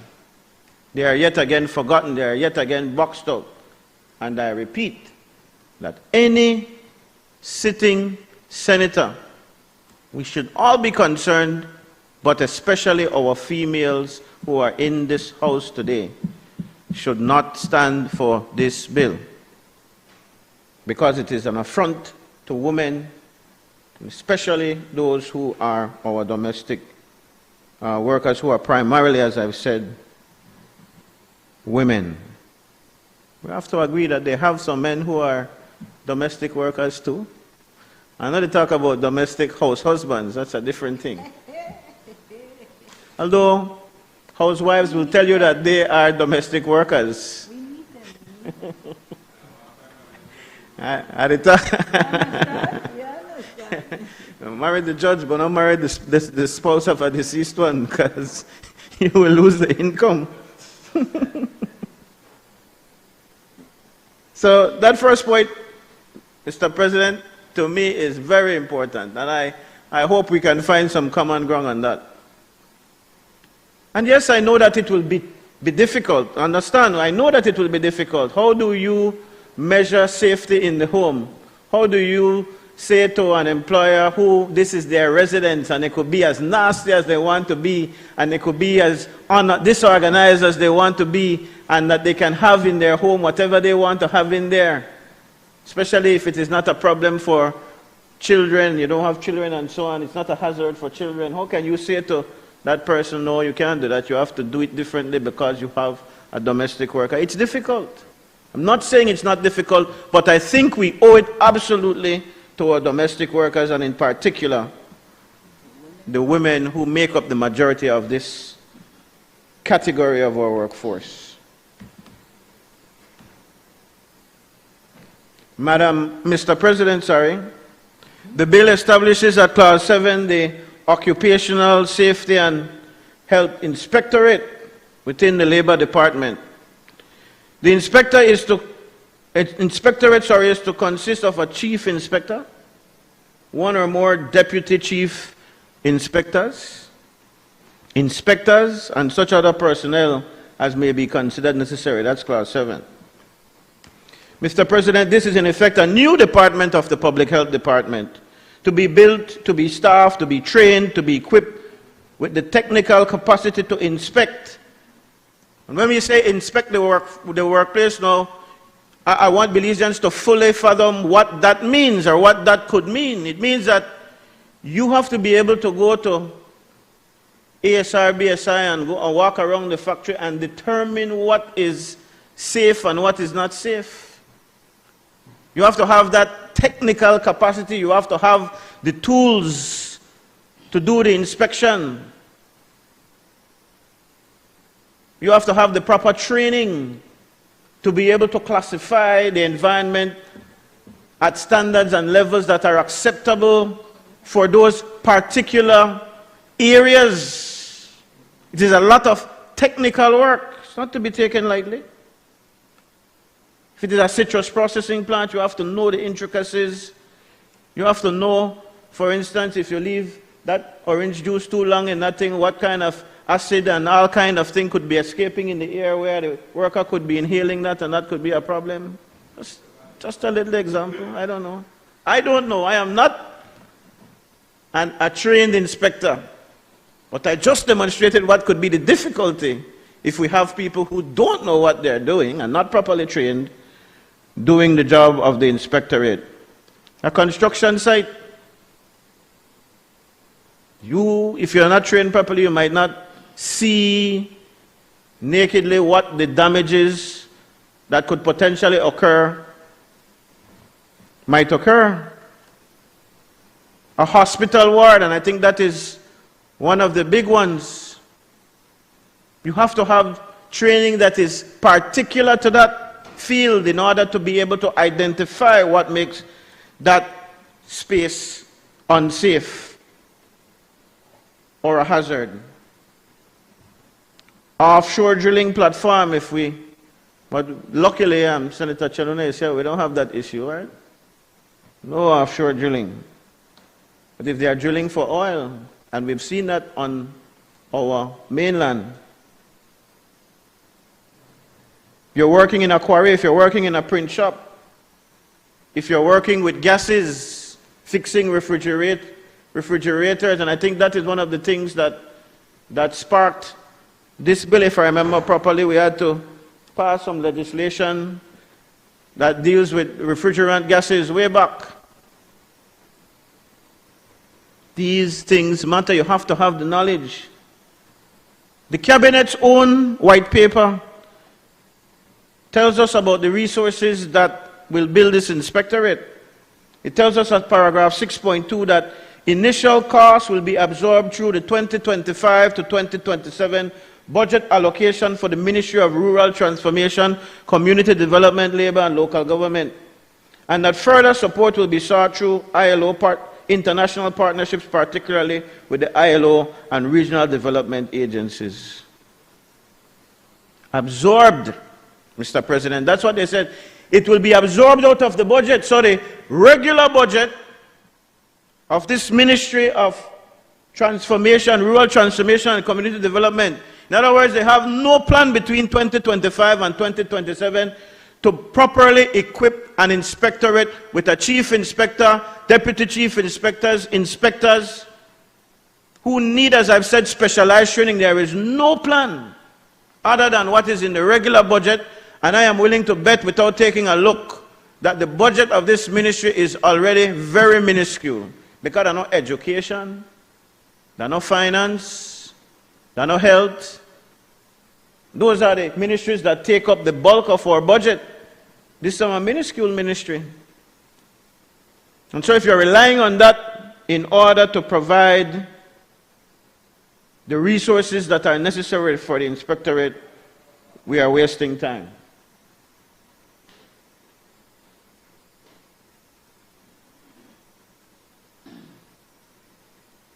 Mr. President, Clause 70 of this bill establishes the general penalty regime. A natural person who contravenes the act faces a fine of up to $25,000 or imprisonment for up to 12 months. A corporate body or an unincorporated body faces a fine up to $250,000. Mr. President, $25,000 for an individual is in many cases proportionate. You understand that? If you're an individual, you're running a sole proprietorship, but you have, or you own a small business and you have 1 or 2 or 3 employees, and you contravene the act, then $25,000 is proportionate. It is a fair payment that is expected of you for contravening. But when it comes to the $250,000 for a corporate body, we maintain, Mr. President, that it is not proportionate and that an adjustment needs to be made. $250,000 for multi-million-dollar businesses. One eye water, so if we contravene it, ASR, BSI, big company, $250,000 means something. The tax break the other day. I don't want to, maybe I shouldn't go to companies, but we know that these companies exist, calling names. What we are certain of is that there must be bigger penalties, or that those penalties, this is our recommendation really, that those penalties be linked to the size of the company in terms of its money-making ability. You want to make sure that the penalty is something that they will feel.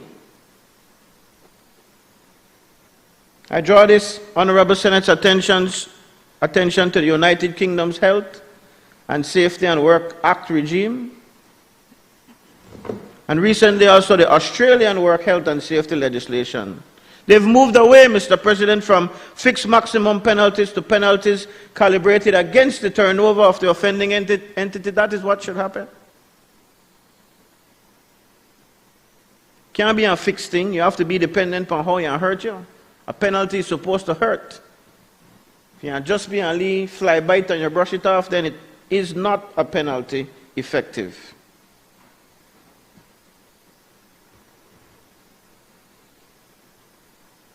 And then, Mr. President, I invite you to turn to Clause 72 of the bill that provides no proceedings under this act may be instituted after a period of 3 years from the date of the alleged offense. This one really bothers me. So then they tell you that if you have some kind of long-term injury that does not show its face until years later, it could be 5 years after you were exposed to it,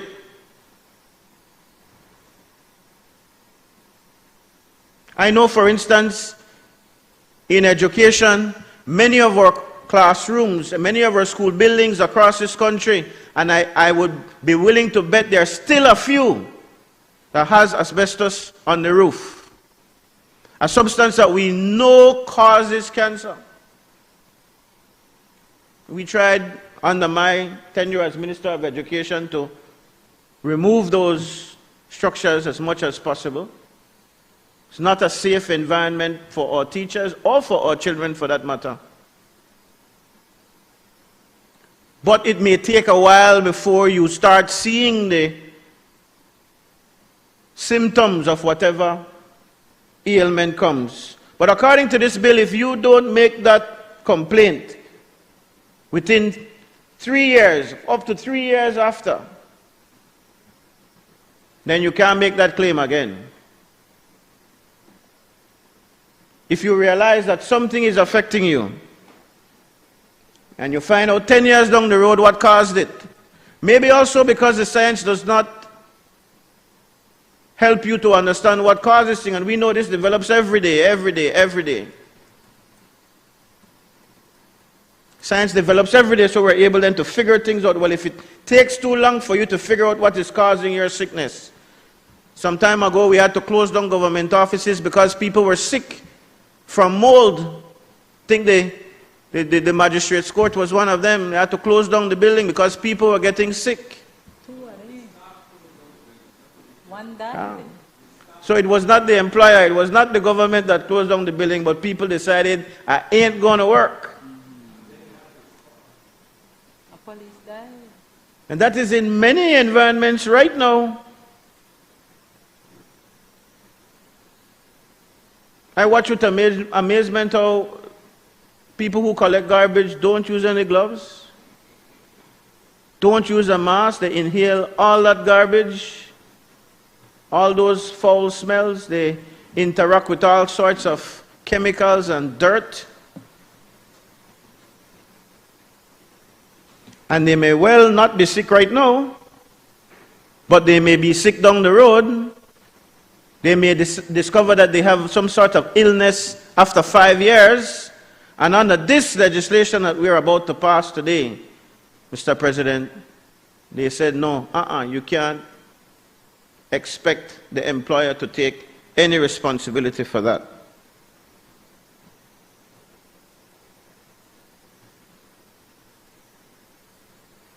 Simple thing like carpal tunnel, what don't they call it? Takes a while to show up sometime. If you have a secretary and a secretary, they work, and you know people don't always identify right away what is causing their issues. I remember some years ago when they had the sewing factory and those operators used to have to use their foot to press the, and then later on your knee gone. Then you don't know what happened. You just say old age catch up on you, your knee gone. This is a result of the work that you did. Your eyesight again too. There are lots of things that could be happening that you might not know until years later. And under this bill, it would have been too late. And so I recommend that we fix that.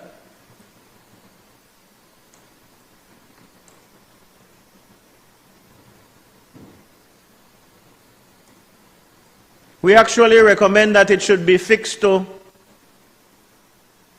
3 years from the point that you discover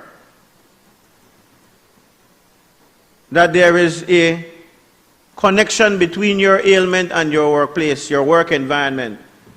Now, if you know that that caused the problem and 3 years you sit down and do nothing about it and don't raise the concern, then it is your fault. So that is our recommendation, that this be amended to say 3 years from the time that you find out that that was the cause of your ailment. Mr. President, I turn you now to Clause 8.1 of the bill. This provides that the Chief Inspector shall be responsible for the administration and operation of the Inspectorate and shall report to the Commissioner on matters concerning the administration and furtherance of the purposes of this Act. We spent a while just now talking about the independence of the judiciary. And it is in the same vein that we need for the inspector, the entire inspectorate, to be independent. But this bill, the way it is worded now, is telling you that the chief inspector and the inspectors are answerable. The whole inspectorate is answerable to the commissioner, the labor commissioner. And guess who the labor commissioner answers to? The CEO, who we know are not the kind of career public servants like permanent secretaries were many years ago, which is something that really frustrates the public servants, and I see it getting worse and worse and worse, and bring one politically appointed person, green to the ministry and its operations and put them over here. And all their years of knowledge and experience, no matter, because they gung-ho to do what the politician wants. Well, that is the kind of person, that CEO right there, that the commissioner answers to. So if the CEO tell the commissioner, this is what I want done, when you bring that inspectorate report here, no, I'm not interested to follow that up, that's not going nowhere.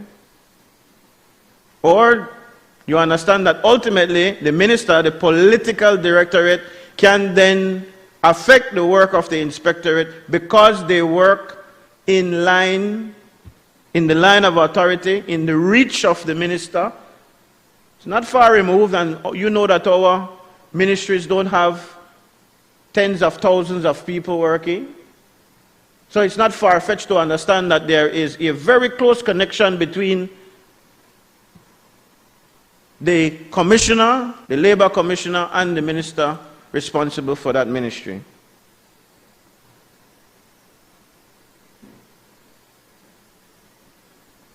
Instead, we ask that the chief inspector have direct reporting to the National Assembly.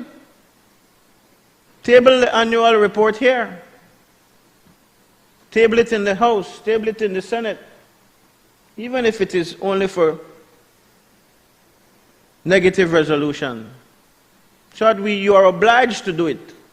Because all sorts of things could go wrong. In fact, we have seen that.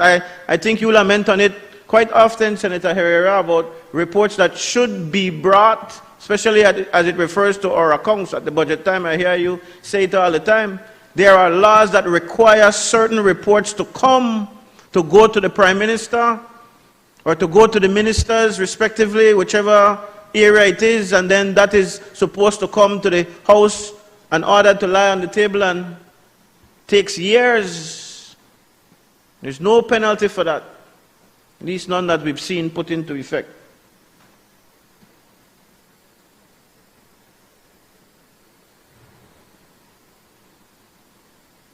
Mr. President, Part 7 of this bill establishes the right of a worker to refuse unsafe work. And I think this is a big one. If you know that something is going to cause you a problem health-wise or safety-wise, you have the right to say, no, I'm not doing that. Especially if they're not providing you with the correct equipment, with the correct materials to protect yourself and to ensure your health and your safety. This, Mr. President, is a foundational right of this bill.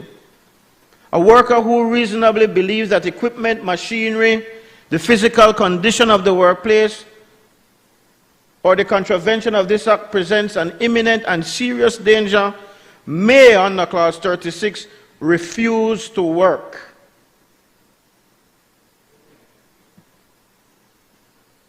It is the worker's last line of defense when the employer has failed, when the safety committee has failed, when the inspector has not yet arrived.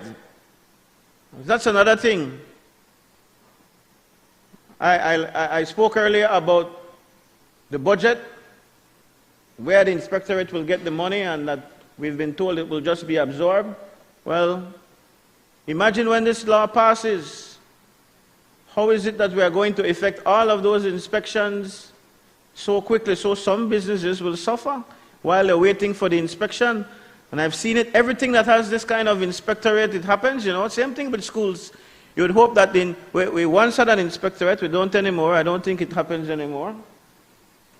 Major concern for our education system too. A lot is going on there, but we're not on education today. I'll save that for, if it is what you promised, Glenn, then we know something is coming for the education and training bill.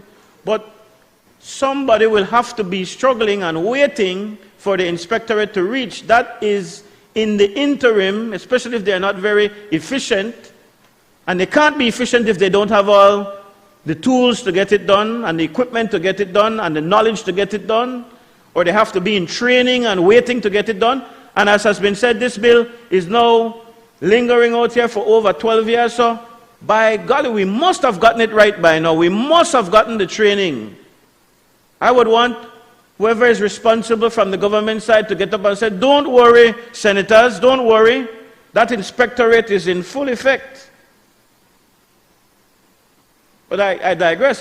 The point that I am on is that a worker can actually say, no, I will not do that. I will refuse to work in those conditions. And if the inspector comes and says it is safe, providing you use XYZ, you use a glove, you use a mask, you wear a hazmat suit, or whatever the precautions are, because we must be clear, it does not say that you can refuse whatever work if you sign up for a job and you know what that job is. If you know your job is to deal with hazardous material, waste material, if you know your job is to use chemicals, if you know your job is to collect the garbage, and you can't tell your employer, no, I'm not to do the job. That's not what it means, Mr. President. It means that your employer then must provide the necessary safety equipment, must make your work environment safe.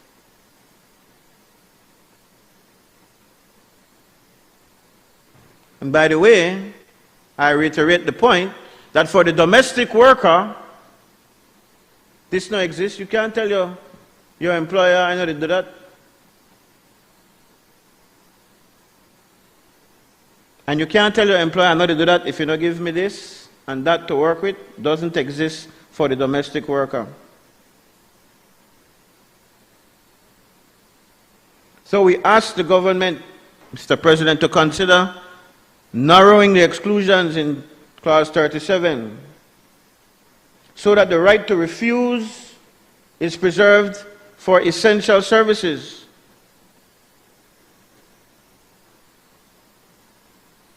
Sorry, I missed a portion of my own notes here. That portion that says that you can't refuse to work if you're essential. Now, who are the people when they say essential?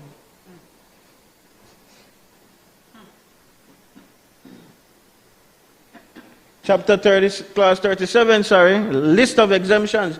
The right to refuse does not apply where the circumstances are inherent in the work. It does not apply where the refusal would directly endanger another.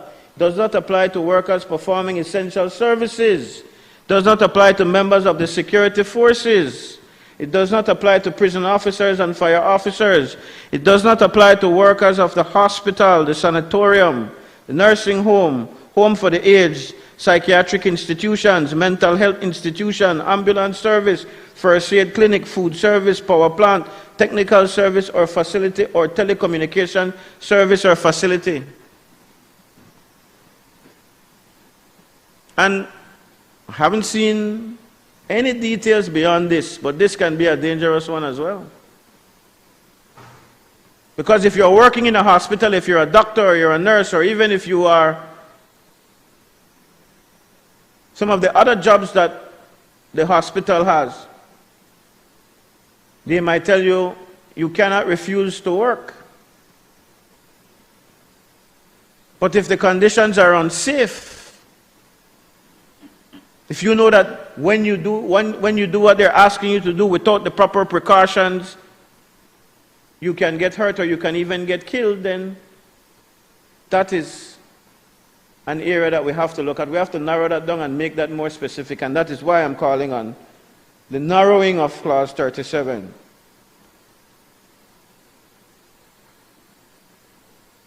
And then, Mr. President, the schedule to the bill establishes the composition of a National Occupational Safety and Health Advisory Committee. 11 members. The body that will, under Clause 5, recommend national safety and health standards, advise on effectiveness of the legislation, and identify emerging risks.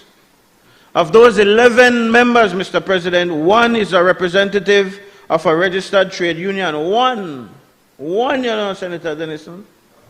One. On a body that advises on safety and health of every worker in this country, there is one representative.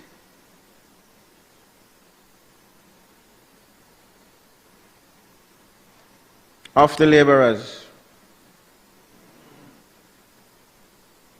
8 of them, 8, are in effect government or quasi-government. The Labor Commissioner, the Social Security Board, the Ministry of Health, the Central Building Authority, the Pesticides Control Board, the Department of the Environment, the Belize Agriculture Health Authority, Baja, and the Chief Inspector. 8 of them are government or quasi-government. One single seat is reserved for employers' organization. One seat is for a person whom the minister considers qualified and suitable. And there you go again with the ministerial discretion. Something which this administration, Mr. President, trumpeted. I remember when they got in Plan Belize, we will cut ministerial discretion. And every single bill that you see has come to us in the last 6 years heavy. Sorry? Clause 5?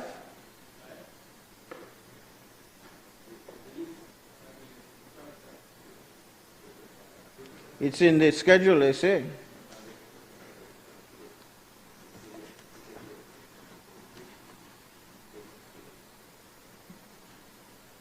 Schedule section 4.2 for the advisory committee.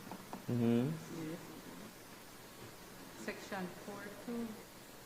Section 4.2 of the schedule. No, it's section 4.2. This is the schedule that 4.2 refers to.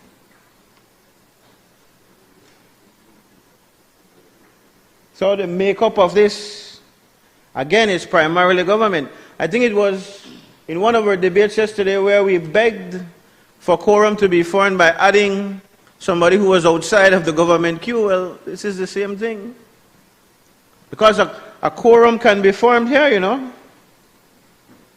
So we ask that the government consider expanding worker representation on the advisory committee to at least 2 seats, with one representing the public sector unions. You'll be glad to hear our suggestion, Senator Denison. And one representing the private sector.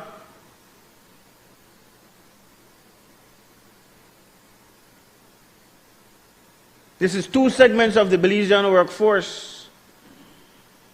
The bill, after all, is for the workers and not for the employers all the time. This is and they will argue that the government is the largest employer. Well,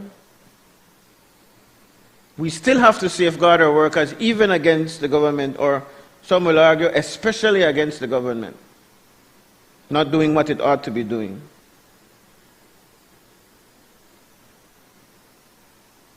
And then, Mr. President,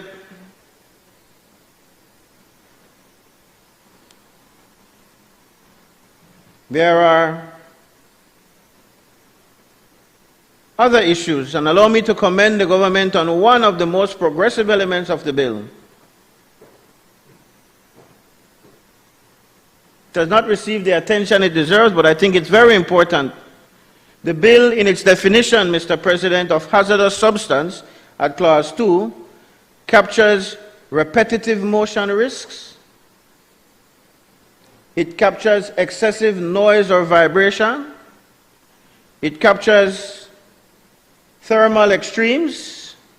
It captures improper workstation designation. It captures work-related stress. It captures harassment. It captures bullying and other psychosocial factors that negatively impact mental health. Mental health is an area that is quite often overlooked.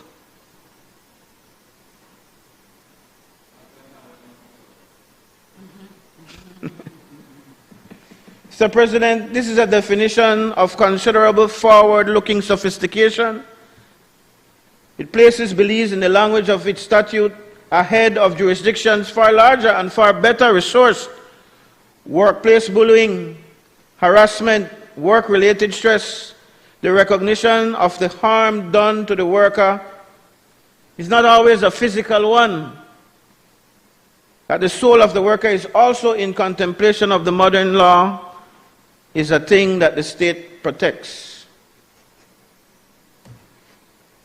But while it is progressive, the question we must ask in this Senate is whether or not the inspectorate will be equipped to give that beautiful definition operational life.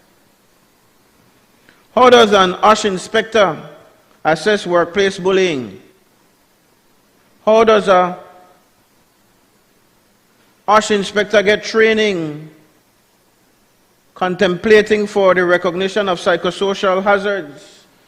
Will the regulations under Clause 81 prescribe specific procedures for the investigation of mental health complaints?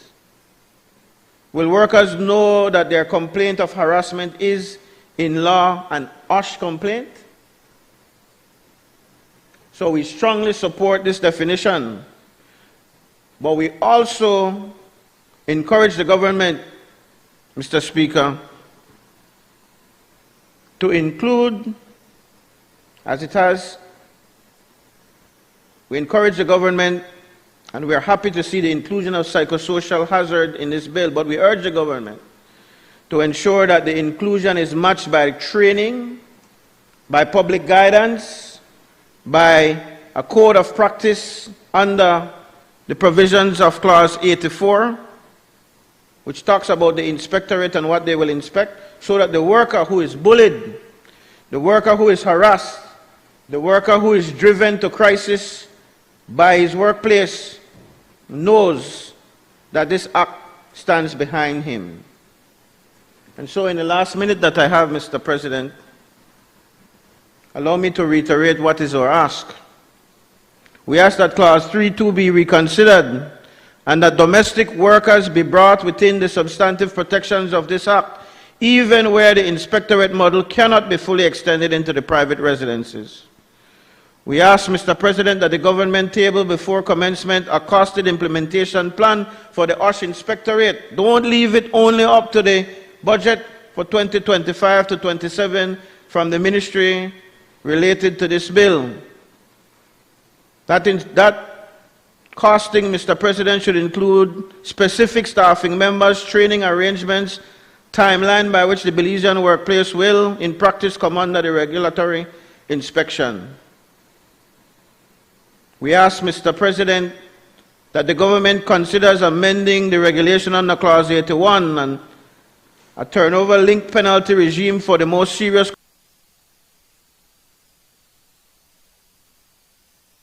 You are wrapping up, Senator? I'm wrapping up. 1 minute. All right.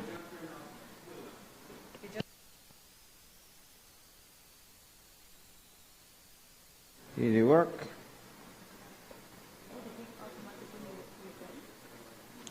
I think maybe it is when the chair's mic is on. I don't know. But I know you're not that type of fellow, Mr. President.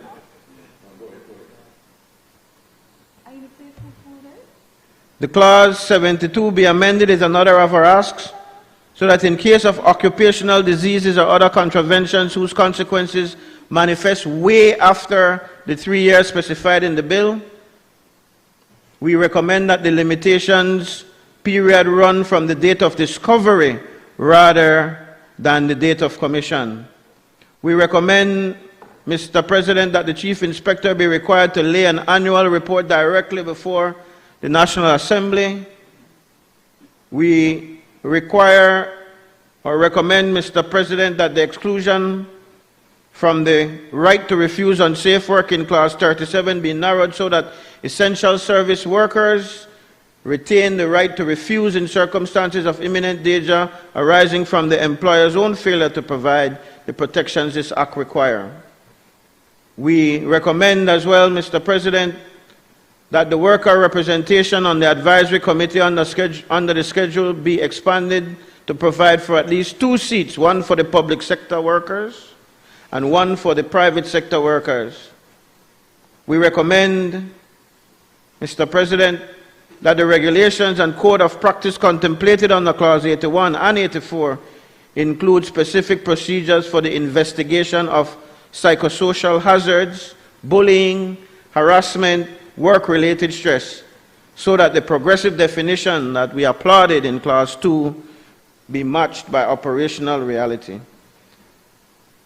There was one that I didn't mention that I'll mention quickly, that the whistleblower protections contemplated in Clause 81(7) be elevated from a matter of regulation to a matter of primary statute by amendment to the bill before us, because the worker who reports a hazard ought not to find their protection deferred to subsidiary legislation that may take years to materialize. In closing, Mr. President, we absolutely are ecstatic that this bill is before us. We think it is long overdue. We think it is time, but we feel that it is our obligation to point out these flaws, things that can be readily addressed in the manner in which we have suggested, to make this bill the best bill for occupation in this country, for workers in this country, for employers in this country, for the safety of our entire nation. I thank you, Mr. President.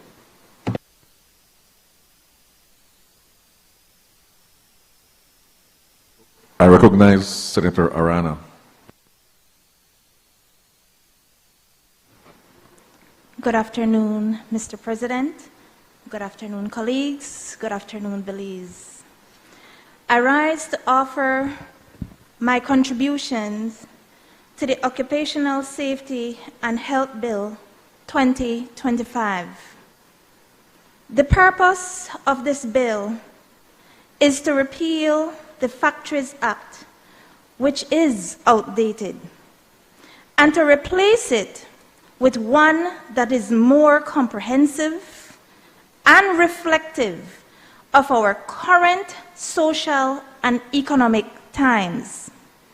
Therefore, this bill seeks to ensure that optimum safety standards are maintained by employers to safeguard the welfare of all employees in the workplace, and accordingly, that due care is exercised at all times. Mr. President, the Factories Act was originally enacted in 1943, before Belize's independence. During the colonial period, it catered primarily to factory-related work in the primary and secondary sectors of the economy. Obviously, times have changed, whereby work or employment has evolved to include the service industries as a tertiary sector of the economy, and there is now an intellectual sector of the economy at hand considered as quaternary or knowledge economy. And so, dramatic changes of the workplace environment is in general has prompted the conversations of the OSH bill, which basically commenced about 12 years ago with advocacy from trade unions and continued discussions with the International Labour Organization, the Belize Chamber of Commerce and Industry, Labour Advisory Board, Central Building Authority, Ministries of Health and Wellness, Environment, and even Finance. Also, there is rigorous debates, and there has been rigorous debates on the OSH bill's implementation process, how things were going to work, careful drafting and editing, intensive consultations, revisions, and amendments. In June 2025, it was presented to the House of Representatives by Honorable Minister Florencio Marin Jr. It was passed at the House in February 2026. This is a huge milestone compared to 12 years ago. The Occupational Safety and Health Bill 2025 is important because it highlights key measures that make the workplace safer and the standards enforceable. The bill clearly defines the advisory committee, their composition, and their functions.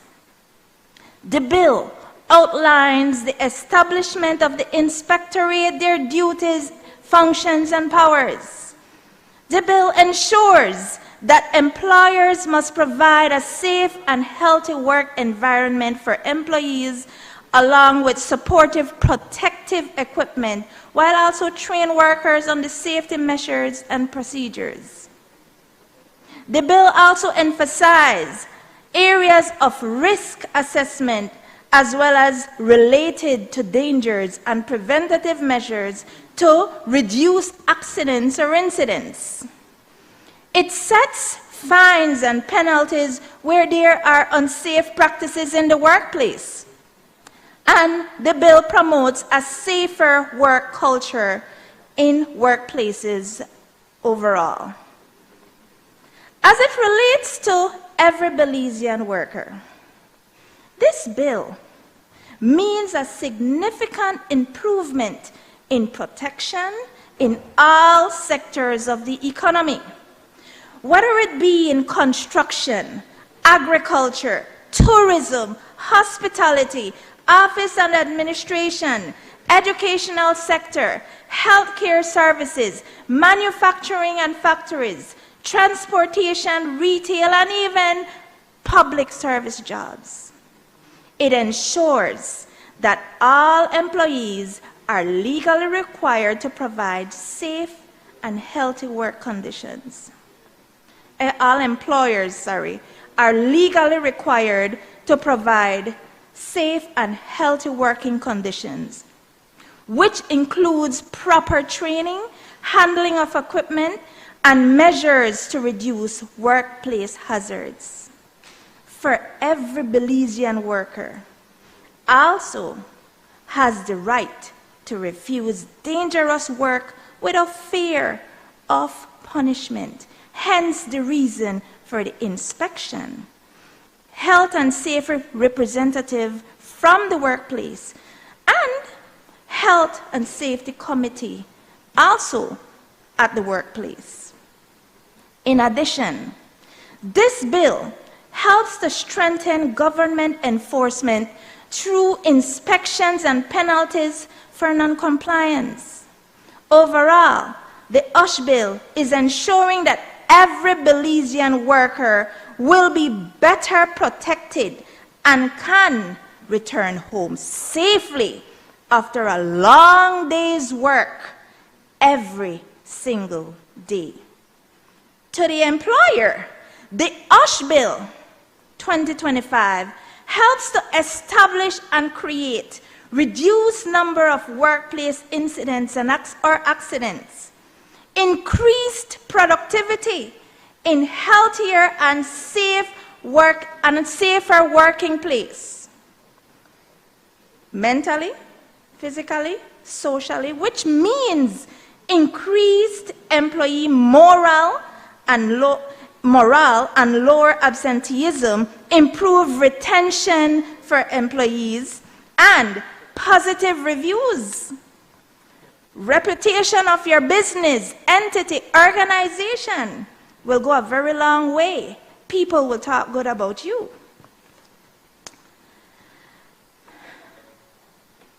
In conclusion, Mr. President,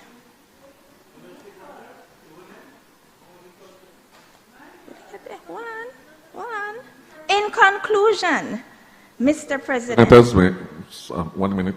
Senators, may I remind you of 40B, please remain silent while the senator is speaking. Okay.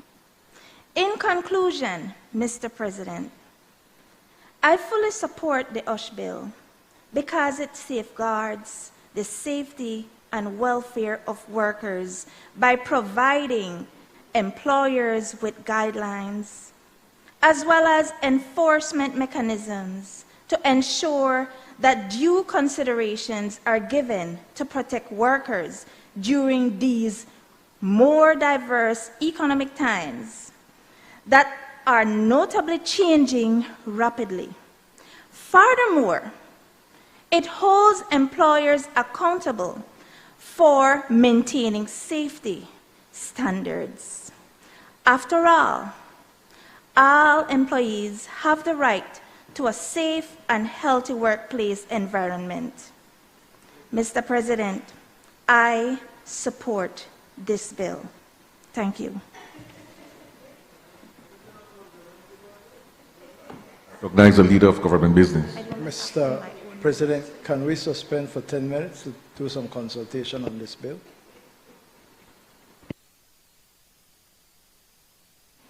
Members, based on the request of the Leader of Government Business, we will suspend the session for approximately 10 minutes.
Honorable members, the Senate resumes.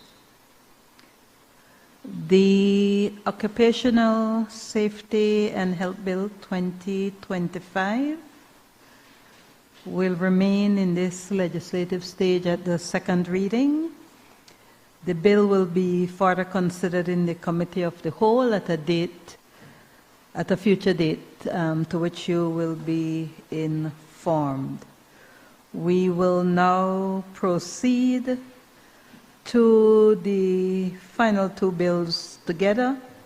On the order paper, I recognize the Leader of Government Business. Madam President, I seek your leave for the Motor Vehicles and Road Traffic Amendment Bill 2026 and the Motor Vehicles Insurance Third-Party Risks Amendment Bill 2026 to be taken together. I move the reading of a bill for an act to amend the Motor Vehicles and Road Traffic Act, Chapter 230 of the Substantive Laws of Police Revised Edition 2020, to expand the powers of traffic wardens to include the enforcement of and carrying out of duties under the Motor Vehicles Insurance Third-Party Risks Act, and to provide for matters connected therewith or incidental thereto. And I move the second reading of a bill for an act to amend the Motor Vehicle Insurance Third-Party Risk Act, Chapter 231 of the laws, Substantive Laws of Police, Revised Edition 2020, to empower traffic wardens to require the production of insurance certificates, to increase the penalties for using motor vehicle without insurance, and to provide for matters connected therewith or incidental thereto. Madam President, colleagues senators, these two pieces of legislation are taken together because they seek to give more power to traffic wardens to enforce legislation, and more than that, to improve the safety on our roads. The first bill, as it says, is to expand the powers of traffic wardens to include the enforcement of Motor Vehicle and Third-Party Risks Act. Under that, the current legislation, the traffic wardens have no power to enforce persons who are driving without insurance or to do not have insurance certificates. And under the Motor Vehicle Third-Party Risk Act itself, we seek to amend the law to allow traffic wardens to demand or to request the production of insurance certificates and to increase the penalties for violation of motor vehicle, using a motor vehicle without insurance. These are for the purpose of public safety, Madam President.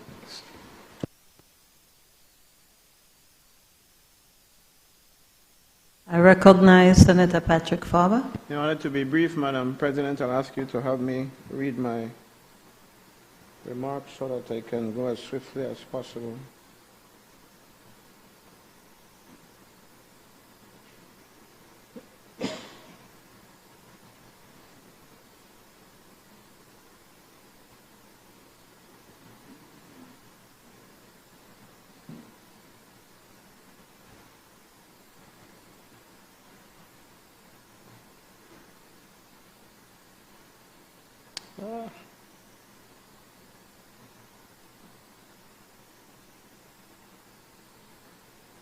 As you've heard, Madam President, these two bills are companion pieces. The first opens the door to traffic warden enforcement of the insurance regime. The second furnishes the warden on the other side of that door with the statutory authorities and the penalty levels under which the warden will operate.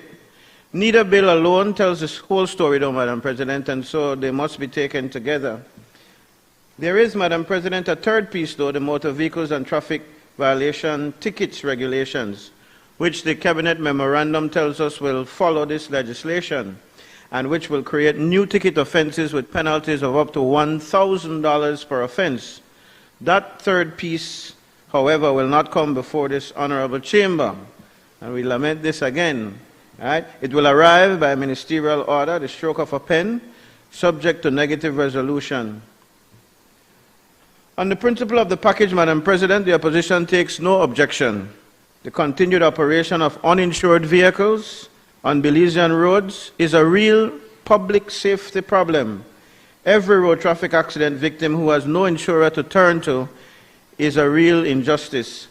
The closing of the legislative gap that has until now prevented traffic wardens from enforcing the insurance law is a sensible operational reform. We support this principle, Madam President. But supporting the principle of insurance enforcement is not the same as endorsing every detail of the regime now being constructed to enforce it. And on the details, this side of the Senate has questions that the Belizean motorist, through us, is entitled to have ventilated. I will address each bill, Madam President, briefly and then turn into the cross-cutting concerns. The first bill is the simpler of the two clauses. The substantive amendment in Clause 2 modifies Section 3 of the Principal Act, the section that defines the duties of traffic wardens, so that those duties now extend to enforcement of Motor Vehicle Insurance Third Parties Act. The Cabinet memorandum that accompanies the bill explains the operational reality clearly. 2 traffic wardens, in the course of their daily duties, encounter vehicles being operated without third-party insurance, valid third-party insurance that is, and they have up until now lacked the legal authority to enforce the insurance law against those drivers. They have had to call in the police. They have had to walk away in some instances. They have had to watch a vehicle pull away from the stop, knowing fully well that it caused an accident a kilometer down the road. The victim would have no insurer to turn to. That is, with respect, an absurd legislative gap which this bill now attempts to fix, and again, for the record, we support it.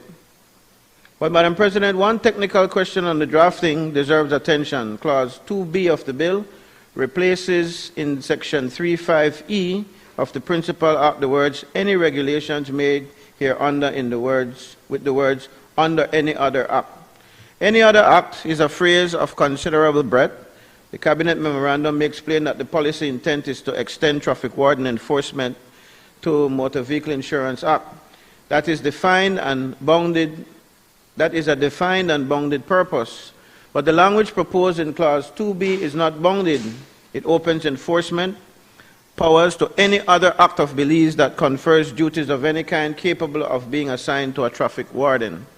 And so we ask the Attorney General, especially since he's here, to confirm on the record in the Senate the precise scope of the phrase and to consider whether the drafting ought to be tightened to reference specifically the Motor Vehicle Insurance Third-Party Risk Act in keeping with the policy intent disclosed in the Cabinet memorandum. The second of the 2 bills, Madam President, the Motor Vehicle Insurance Amendment Bill, has 7 clauses, and it is here that the substantive policy change of this package, part of the package that the public will most directly feel, is located. Clause 2 inserts the definition of traffic warden into the Insurance Act. Clause 4, 5, and 7 thread traffic wardens through the operative provisions of that Act, conferring on them the authorities to demand the production of insurance certificates, to require name and address to receive certificates at accident scenes, and so on, that have until now been reserved to members of the Belize Police Department. On those structural amendments, the opposition has no objection. They follow logically from the policy decision we have already supported. But 2 clauses of this bill, Madam President, are not structural, they are substantive, and they deserve the close attention of us in the Senate. Clause 3 amends Section 3.3 of the Insurance Act. The penalty for using a motor vehicle without insurance, it increases that penalty, Madam President, from a fine not exceeding $400 or imprisonment of 6 months to a fine not exceeding $1,000 or imprisonment of 6 months. Clause 6 amends Section 16.1 of the Insurance Act, the general penalty that applies to every offense under the Act for which no specific penalty is provided. It increases that general penalty from $200 or 3 months imprisonment to $600 or 6 months imprisonment. Madam President, 250%. The fine for using a motor vehicle without insurance increases by 250%. The general penalty increases by 200%. And as the annex of the Cabinet memorandum sets out, we have not seen the regulation yet, but the offenses that attract the general penalty include the first list, include the, let me begin again. As the annex of the Cabinet memorandum sets out, the offenses that attract the general penalty include, and I list them, because the public should know, the failure to fix and display the insurance disc, the failure to provide name and address to a police officer, or now a traffic warden, failure to provide the owner's name and address, failure to produce the insurance certificate on demand, failure to provide the identity of the driver, failure to produce the certificate at an accident scene, and failure to report an accident and produce the certificate within 24 hours. Each of those, Madam President, now carries a penalty up to $600. The Cabinet memorandum offers as justification that the penalty for insurance violation has been constant since 1999 and does not adequately deter offenders. Inflation, of course, is a real factor. From 1999 to 2026 is 27 years, and the dollar of 1999 buys less today than it did then. The opposition does not contest that some adjustment was due, but, Madam President, a 250% increase is not an inflation adjustment. The Belizean cost of living, by the most generous measure, has not increased by 250% since 1999. This is a policy choice, a deliberate uplift to a deterrent level, and it deserves to be debated as a policy choice, not presented as mere catch-up to the economic reality. The third piece, Madam President, the regulations the Senate will not debate, I now come to. In the opposition's view, the most consequential element of the entire policy package, and the element that this Honorable House is not going to debate today but is being asked to approve, is the Cabinet memorandum at paragraph 4.14, where it records the fourth recommendation of the Cabinet to amend motor vehicles and traffic violation ticket regulations to create new ticket offenses, 3 of them: using motor vehicle without insurance, a ticket of $1,000, failure to produce insurance certificate, a ticket of $500, and, Madam President, failure to display the insurance disc from $50 to $500. 50 to 500, a tenfold increase, a 1,000% increase. Madam President, for a Belizean driver who has paid for valid insurance, who has the certificate at home, who has perhaps had the disc fall behind the dashboard, or who is between the renewal arriving in the post or somebody sending it or dropping it off, a $500 ticket is a lot. Issued on the spot by a traffic warden with expanded powers granted by the bill before us today. And this is the key point, that 1,000% increase will arrive by ministerial order, subject to negative resolution only. It will not come before the Honorable Senate for the debate. The National Assembly will not vote on it. The public, though their representatives will have, through their representatives, will have no formal opportunity to scrutinize the level of the penalty before it takes effect at every traffic stop in this country. And so, Madam President, we ask the government on the floor of the Senate today to commit that the regulations contemplated under recommendation 4 of the Cabinet memorandum will be tabled so that we can have an opportunity to discuss it beyond what is required for it to come as negative resolution, because it should be subject to public scrutiny. And I've had opportunities where I remember in Cabinet we would sit down and we'd give good discussion, and members of Cabinet would give their reasons why the increase should be so much, and they would tell you why this and that, and it is limited to a very few individuals. And if I don't know, Senator Courtney, maybe you and the AG who are or certainly have had experience at the Cabinet level, no, it's not everybody who is able to chime in on those discussions, because, sad to say, don't always have the brightest minds in Cabinet. This administration is no exception. But anyways. So when they sit down and they discuss, a lot more could be gotten if it is opened to a wider scope of persons to put their input in. The accountability of the enforcer. Madam President, both bills before us today expand the enforcement powers of the traffic wardens. The Belizean public is entitled to ask in return what enforcement powers the Belizean public has against the traffic warden who oversteps Let me speak plainly, the relationship between traffic enforcement officers and the motoring public, in some quarters of this country, Belize City especially, is not always a happy one. Allegations of selective enforcement, allegations of overzealous ticketing, allegations, and I know I do not say more than allegations of expectation in respect of, shall we say, alternative resolutions on the roadside. These are conversations that take place in homes, in workplaces, in the comment section of social media platforms, or citizens consult. Neither of the bills before us today does anything, nothing at all, Madam President, to strengthen the accountability of the officer whose powers they expand. They do not require body-worn cameras. They do not provide an independent complaint mechanism specific to traffic enforcement. They do not establish a published register of complaints, dispositions, and outcomes. They do not impose training requirements for the new powers being conferred. They do not even provide for the issuance of a written record to the motorist that includes the badge number, the time, the location, and the basis for the stop. Madam President, in any modern democratic society, the expansion of the enforcement powers is matched by the expansion of accountability. The two go together, or neither should go at all.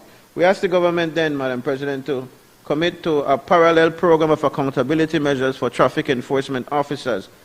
Maybe the body cameras are a step too far, but certainly a published complaints procedure, mandatory training before any officer exercises this new authority, and an annual report in the National Assembly or the local municipality government of the operations of this expanded enforcement regime.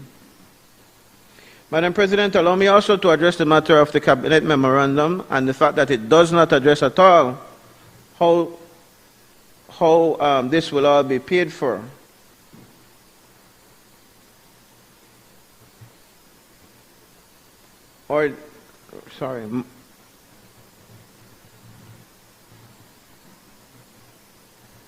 Why do Belizeans drive without insurance? In great majority of cases, it's not because the driver wishes to harm others. It's not because the driver has contempt for the law. It's because the cost of motor vehicle insurance in this country is, for many working families, a sum they can't afford, that they can't find. The premium on a comprehensive policy, the premium even on basic third-party policy, is very expensive. The renewal cost is stacked against them: rent, electricity, school uniforms, and groceries, and the calculation that on a good week the family will get by, and on a bad week the disc will simply have to be done without.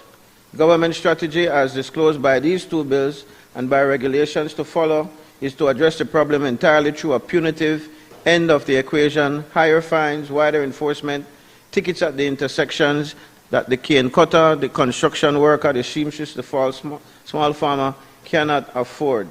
Madam President, deterrence is a legitimate tool of public policy. We do not contest it, but deterrence without affordability is, in practice, a regressive tax on the working poor.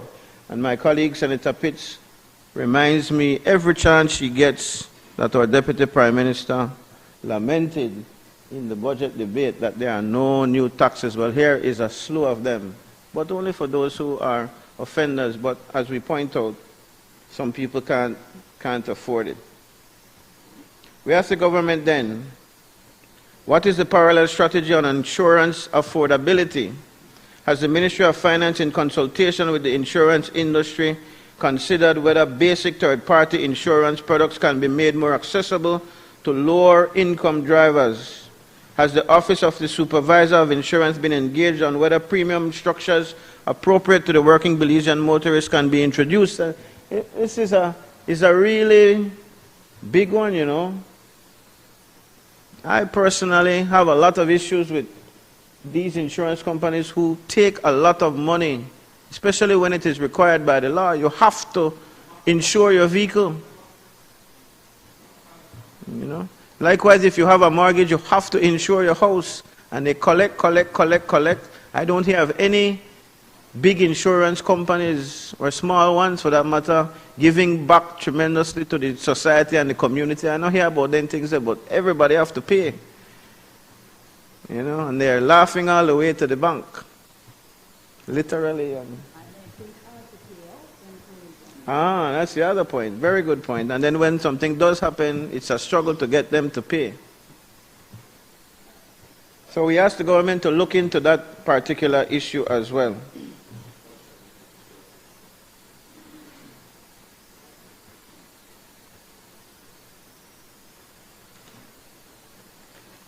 And so I won't go through the summary, Madam President. All of those things that we've asked, I think I was very clear in the fact that I read, are things that we feel can be done to improve what these two bills aim to achieve. And so while it is, we agree in principle that we need it.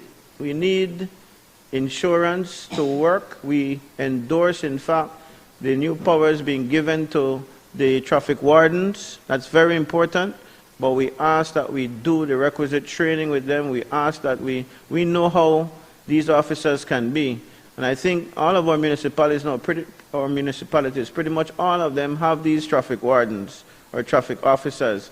And you fall on the wrong side of them just once. Then after that, especially if you have to be parking in the same area, if you work in an area where the parking is difficult, you gain an enemy for a time and you gain a lot of tickets. So training for them and, of course, dialogue with the insurance companies to try to bring some relief. If we're going to mandate people to buy insurance, then they must understand that this is a must. And so they have a guaranteed clientele. And because you have a guaranteed clientele, you can lower what you charge. Nobody presses them to do that. And so we ask for that. But we absolutely support these two bills. And of course, we also ask that the penalties or the fines be looked at, because despite the fact that people might be doing wrong, as we've said in this discussion, the rate of increase from since 1999, 250, 200% is absolutely not in line with inflation. And so we could ask for an increase, but not so high, and where the consideration can be given for the poor man, the poor families, we absolutely on this side ask for it on their behalf. Thank you, Madam President.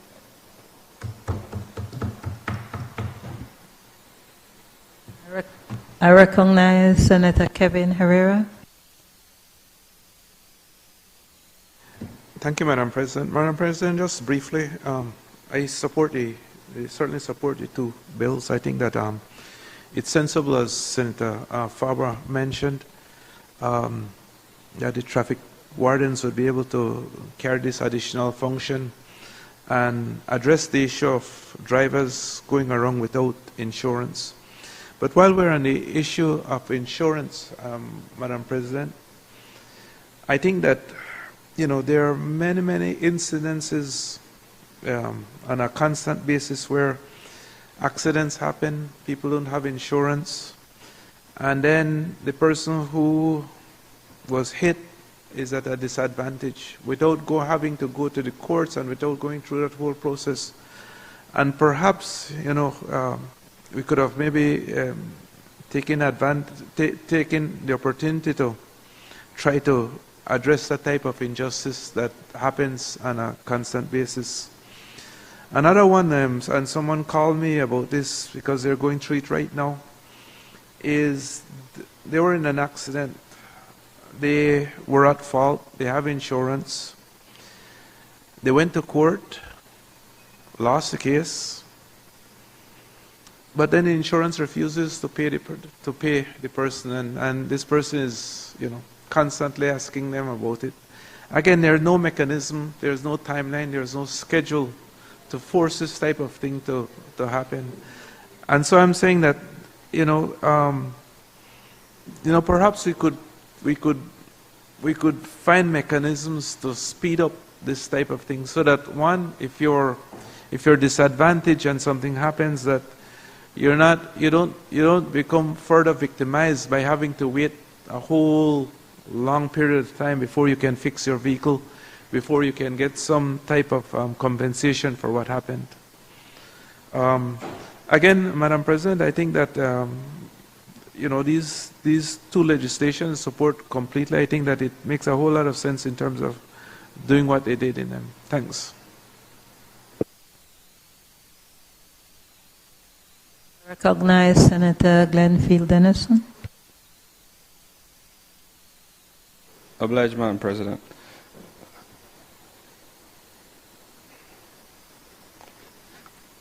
I rise in support of the two pieces of legislation,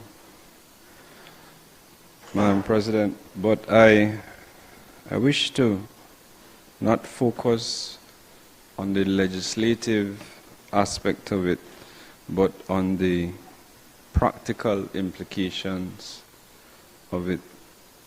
And I want to take this opportunity to say to the people of Belize that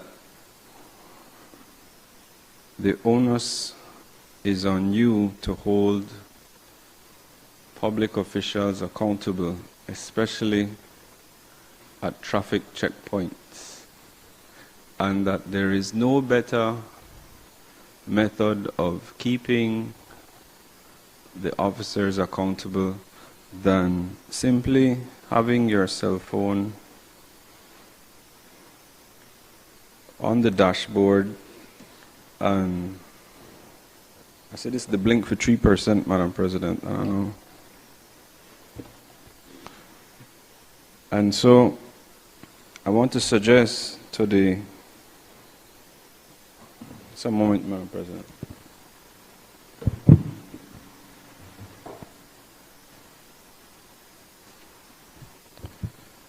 I want to suggest to the Belizean people to invest on at least $7, $14, $12 per the things then to put your cell phone on your dashboard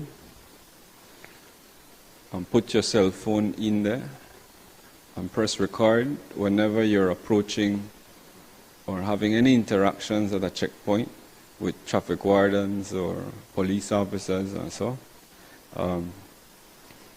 You capture quite a bit of interesting video when you do that, Madam President, and including seeing police officers put their hands into another vehicle and then put that hand into a pocket.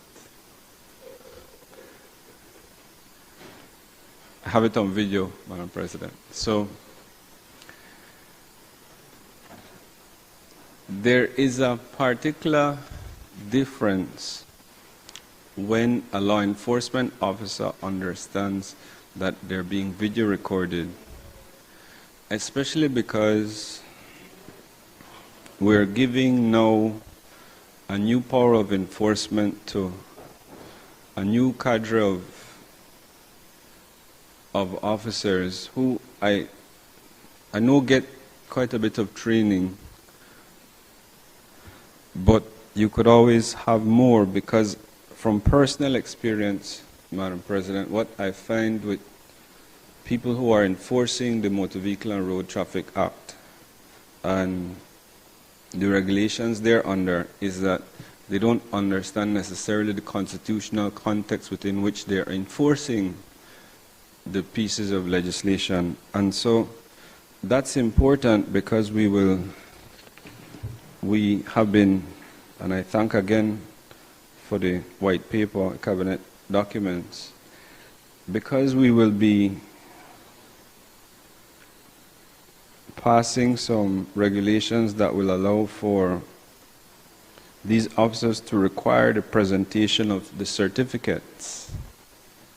And it is my personal experience, Madam President, while I was a sitting senator and attorney, on my way to the Senate meeting, to have encountered police officers who are, one, not understanding what they can require me to do at the checkpoint as a citizen, then as a senator on the way to a Senate meeting, and in a separate occasion, I have encountered police officers who I think they just needed a hustle that day, and went through all the regulations that they could, asking me to present things. Driver's license, to which I complied. They looked at the license, they looked at the insurance, they checked to see if I had on seatbelt. I was feeling rather generous that day, so when they asked me to lower my window to do a search, which is illegal, I was on the way to sports day for my daughter and I was late because I had court. So I wasn't trying to fight with the police. So when he asked for a search, I just lowered the glass because I really didn't want to fight that day. Only my daughter would have gotten me to choose peace. So when I lowered the glass and he looked inside illegally, that's an illegal search, Madam President, because he had no reason to do so. They then asked me to produce my certificate of title, which was in the glove box. But at that point, Madam President, I had had enough. And there was no reason for him to require me to produce my certificate of title.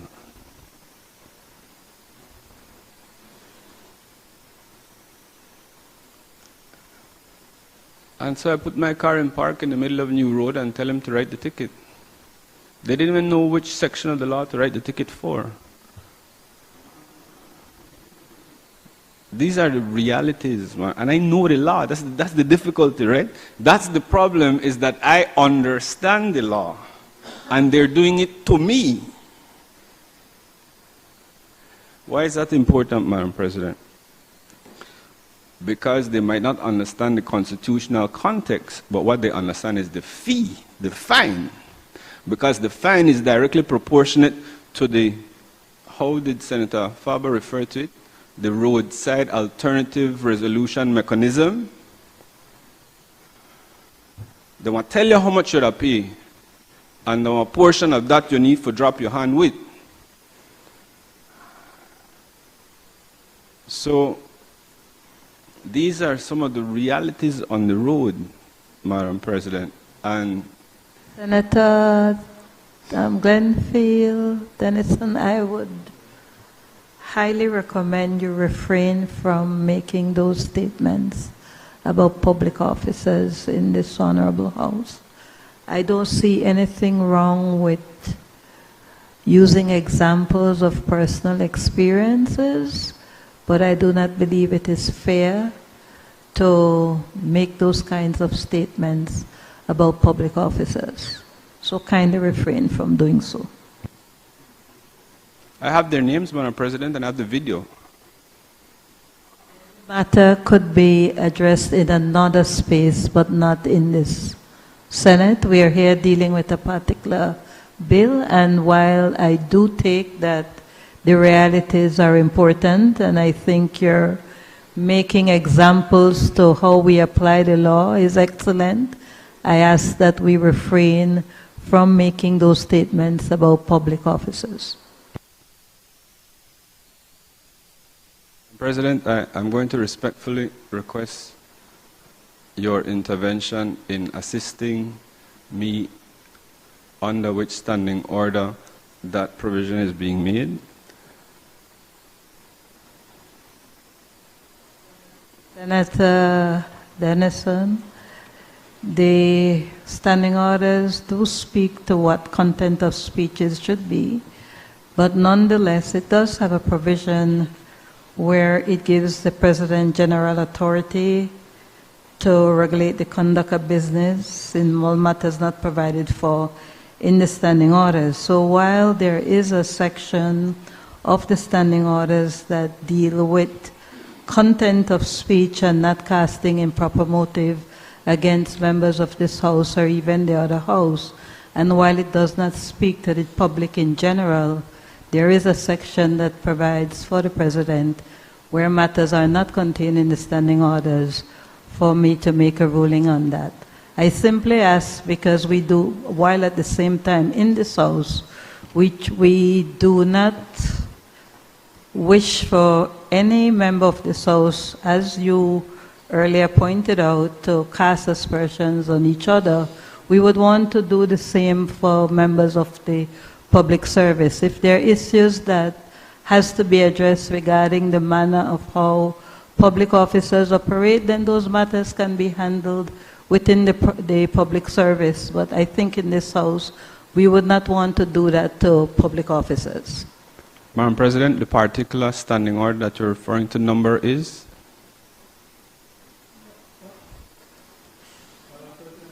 You made a rule in it.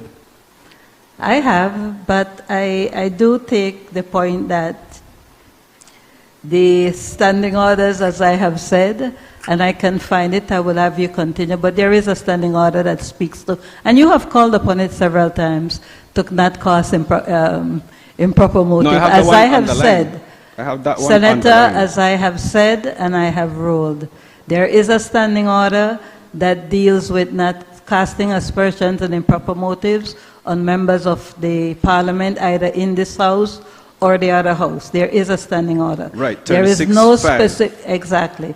There's no specific standing order that speaks to the public in general. I am saying standing order 84, general authority of the president, does provide for me to make ruling when that matter is not contained within the standing orders itself. I have ruled on that, Senator Dennison, and I ask for you to proceed.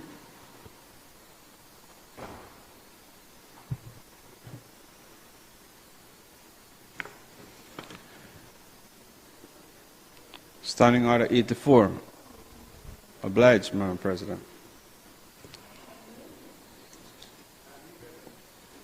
No, we have to raise the caliber. So,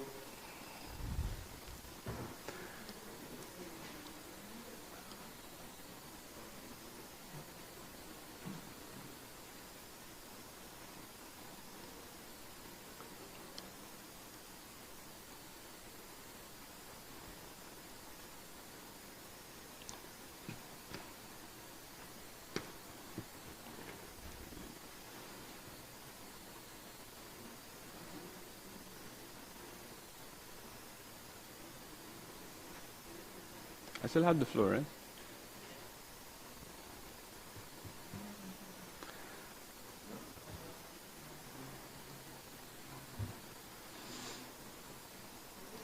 Yes, Madam President. We have a timer too.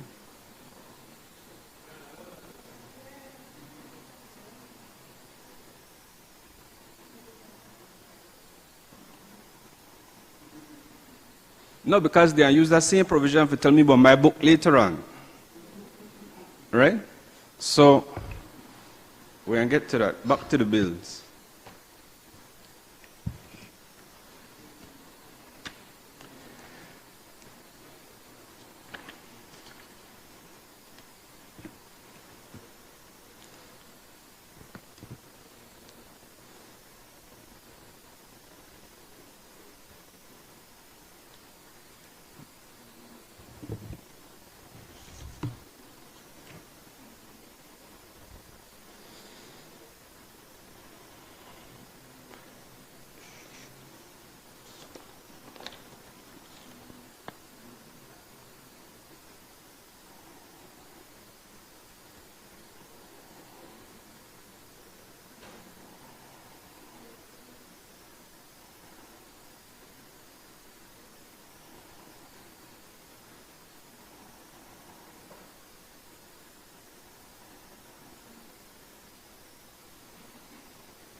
Sober reflection.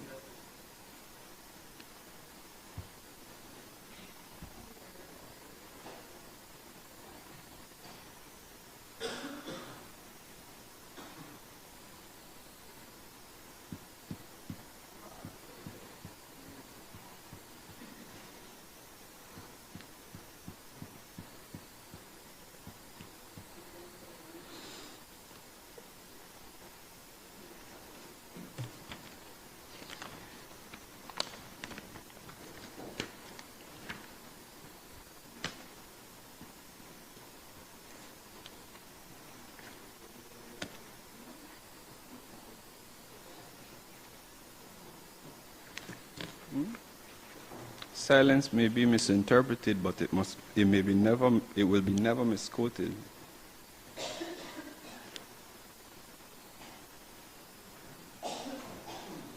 Never. Can't misquote silence.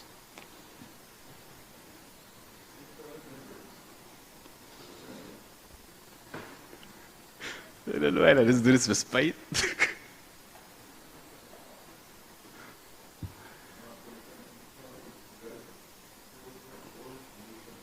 Yes.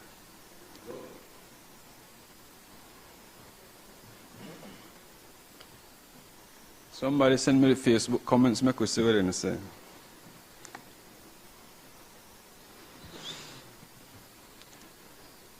You see, we are here as legislators,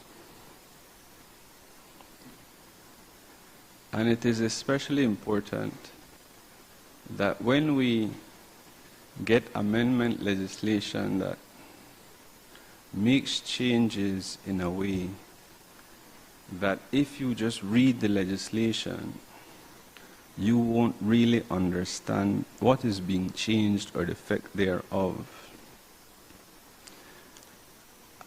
And as a parliament, we haven't gotten to the place where we can consolidate the legislation on the fly so that parliamentarians can be shown exactly the effect of the change, the actual language. What does the new piece of legislation say, so that they can read it and understand it? And we are asking public officers to understand the effect of a piece of amendment legislation that has not been consolidated for years, and the effect of their power that they will have. And I am making the point that their misunderstanding of the legislative framework for which they are enforcing and for which they are responsible, with examples of corruption that is rooted therefrom. I don't know that that is not absolutely relevant. A lot of latitude is given and has been given to different senators, parliamentarians in this honorable house and the one below.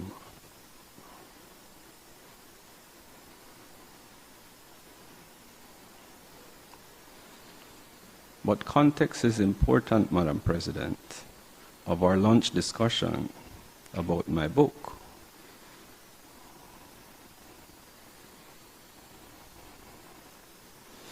So, Senator Denison, we're not speaking about the book, we're speaking about a bill.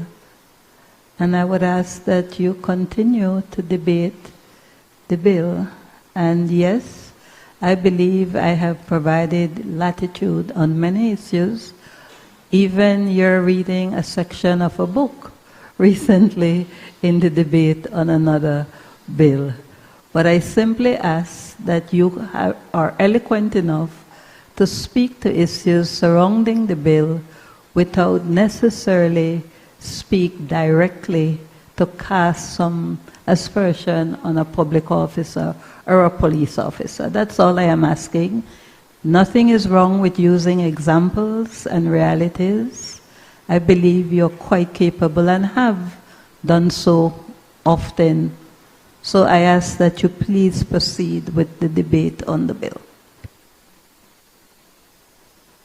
that's what I thought I was doing.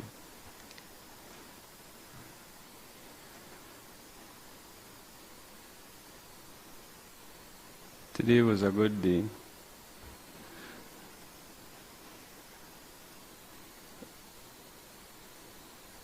For the democracy of Belize until just now. I yield, Madam President.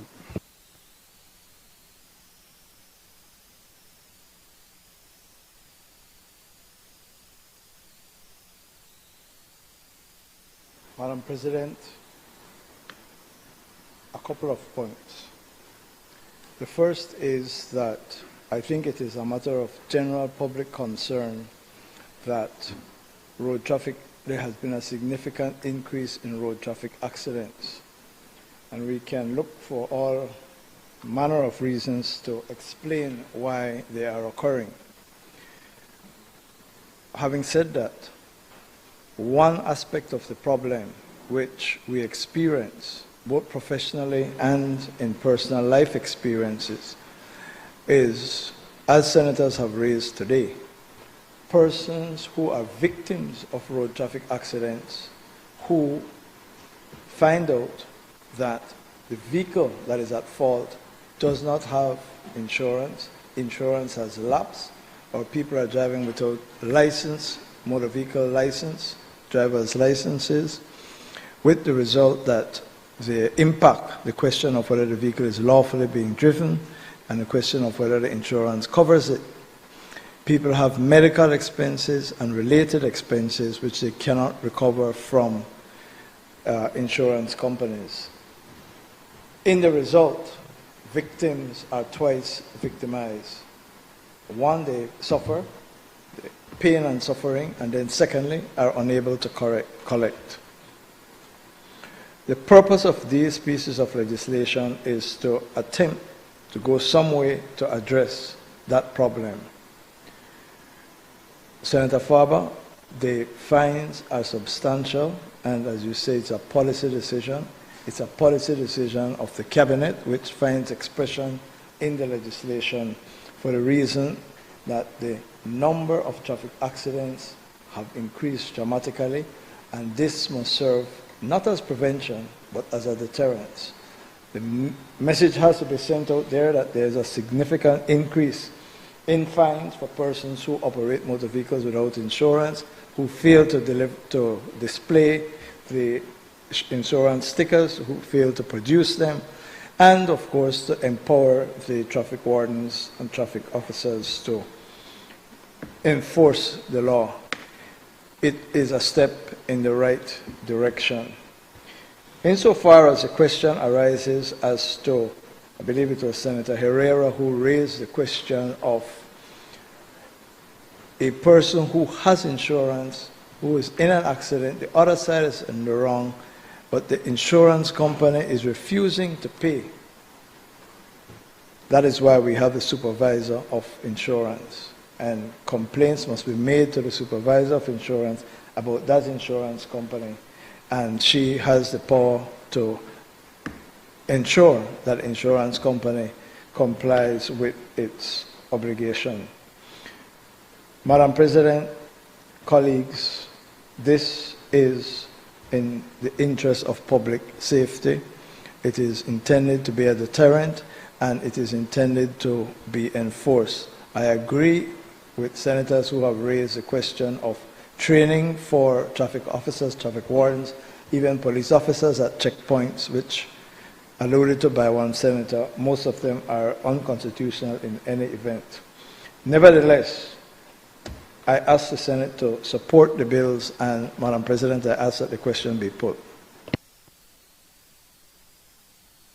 Honorable members, the question is that the bill for an act to amend the Motor Vehicles and Road Traffic Act, Chapter 230 of the Substantive Laws of Belize, Revised Edition 2020, to expand the powers of traffic wardens to include the enforcement of and carrying out of duties under the Motor Vehicle Insurance Third-Party Risk Act, and to provide for matters connected therewith or incidental thereto, be read a second time. All those in favor, kindly say aye. Aye. Those against, kindly say no. The ayes have it. Honorable members, the question is that the bill for an act to amend the Motor Vehicles Insurance Third-Party Risk Act, Chapter 231 of the Substantive Laws of Belize, Revised Edition 2020, to empower traffic wardens to require the production of insurance certificates, to increase the penalties for using a motor vehicle without insurance, and to provide for matters connected therewith or incidental thereto, be read a second time. All those in favor, kindly say aye. Those against, kindly say no. The ayes have it. Bill for an act to amend the Motor Vehicles and Road Traffic Act, Chapter 230 of the Substantive Laws of Belize, Revised Edition 2020, and Bill for an act to amend the Motor Vehicle Insurance Third-Party Risk Act, Chapter 231 of the Substantive Laws of Belize, Revised Edition 2020, Committee of the Whole Senate on Bills. Honorable members, in accordance with Standing Order 54, the Senate will now resolve itself into the Committee of the Whole Senate to consider the bills that were read a second time. Honorable members, I now call to order the Committee of the Whole Senate.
Honorable members, Senator Janelle Chanona has asked leave to move the adjournment of the Senate for the purpose of discussing a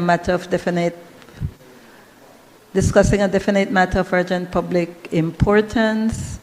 I have, in my view, considered the matter and believe it is definite, urgent, and of public importance. And if there is no objection from members of the Senate, I will ask Senator Janelle Chanona to proceed with her matter. Thank you, Madam President. Hearing no objections. Thank you. Madam President, I'd like us to end today where we began, acknowledging the presence of our future in the galleries this morning was a poignant moment. But it had an added layer of emotion for me because a number of them were the same age of the child featured in a video that all of us have seen. Everybody knows about it. Maybe everybody couldn't watch it in full, but everybody knows exactly what it depicted. And I fully concede it's one moment in one household. But colleagues, I want us to see that moment in that one household as a whole world for one family, and a stark reminder of where we are as a society. I rise today as a woman, a daughter, a sister, a wife, and a citizen. And I have to immediately reckon with the reality that while I pray my words will resonate in this chamber and maybe outside in the society, I'm all too aware that so many women before me have spoken on this issue of gender-based violence, of domestic abuse, childhood abuse, many, many, many times, long before today.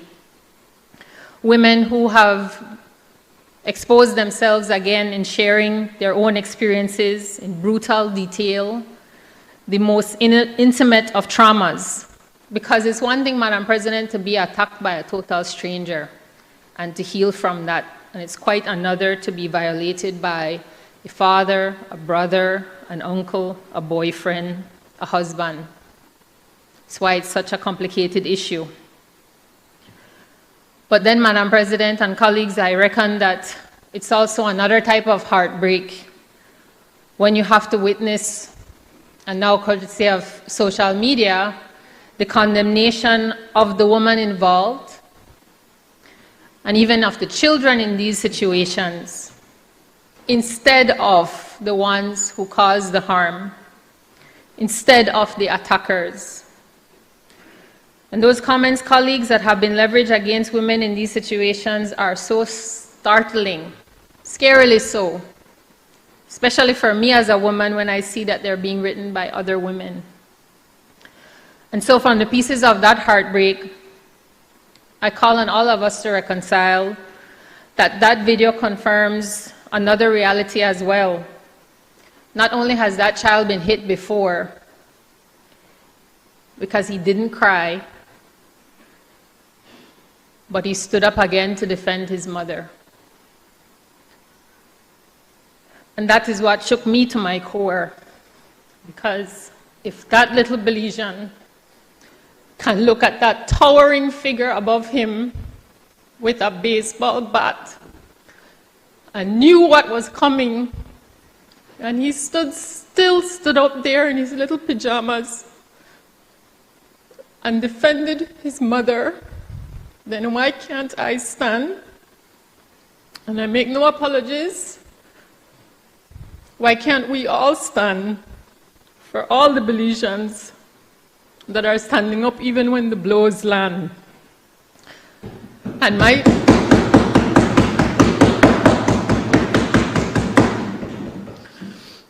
my tears fall, and I do so unashamed, because so too must the barriers fall of why we keep letting this issue come back time and time and time again. It is time for this to end, and for it to end, it must start with us, and I contend it starts with us in this chamber. And I immediately say This is not a political issue in the partisan sense. This is a political issue because it is a societal issue. This bigger than red, white, blue, every color. And I know I have been guilty before now of believing that the gender disparity in the National Assembly was a weakness in this issue. And I went back multiple times on whether the numbers would ever change because of things like gender quotas being legislated, or even magically somehow happening organically. But I'm now entertaining a new perspective that given that the National Assembly is comprised of 84% men, and that men absolutely can be catalysts in our collective need for change. And because that, thank you, and because that child and all those children is our future, and because that mother is our present, she is all of us. And if we can't stand now together on this, without this becoming a partisan issue, when will we ever? And I don't want to keep standing up in this House if we can't come together on this issue, Madam President. And this is why I raise this today under Standing Order 12.2, because this matter is part of an ongoing policy debate and further parliamentary action is immediately required. We were checked this morning on the term bloody. Belizean women and children are bloody. They are made to feel shame, when in fact the blood is on all our hands and the shame is all on ours for letting them fight alone. So I speak directly to our male parliamentarians, and I'm sorry I can't look everybody in the eye, but please hear me, because I'm begging you as men to stand on this issue. And I don't want you to do it because you're fathers of daughters and husbands to wives, brothers to your sisters and fathers to your sons. I want you to stand on this issue because it is the right thing to do. It is what everyone who is trying to survive this situation needs us to do. I call on each of you to please stand up and be counted on this issue. Women bring babies into the world, but I do not believe women can make men. Women might know. We can see a man and say, that's a man. We can hear someone speak and say, that's a man. We can feel what it feels like to be a man. And the best mothers in the world work hard to find a man that can be a model for their children. The Bible says, iron sharpens iron, so one man sharpens another. I don't often quote the Bible from a gender perspective because women aren't referenced as part of that term, but I'll use it here now. And I'll say this, and please hear me clearly. Not all males are men. You are not a man if you punch a woman in her stomach who is pregnant with your child until that child dies. You are not a man if you rape and abuse another person just because you can. You are not a man if you can mentally abuse someone until they start contemplating thoughts of suicide and think they are less than what you are doing to them. Psychological violence is the most widespread form of violence used against women, and at the same time, it is the least recognized form of abuse.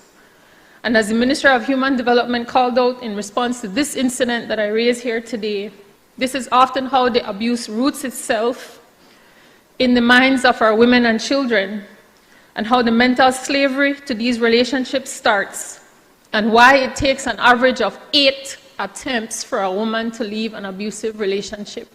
And that's if she survives to the 8th. That is why women choose the bear, Madam President. The numbers are completely skewed. It is only gender-based violence because it is only women and children who are being targeted. Women are not killing women.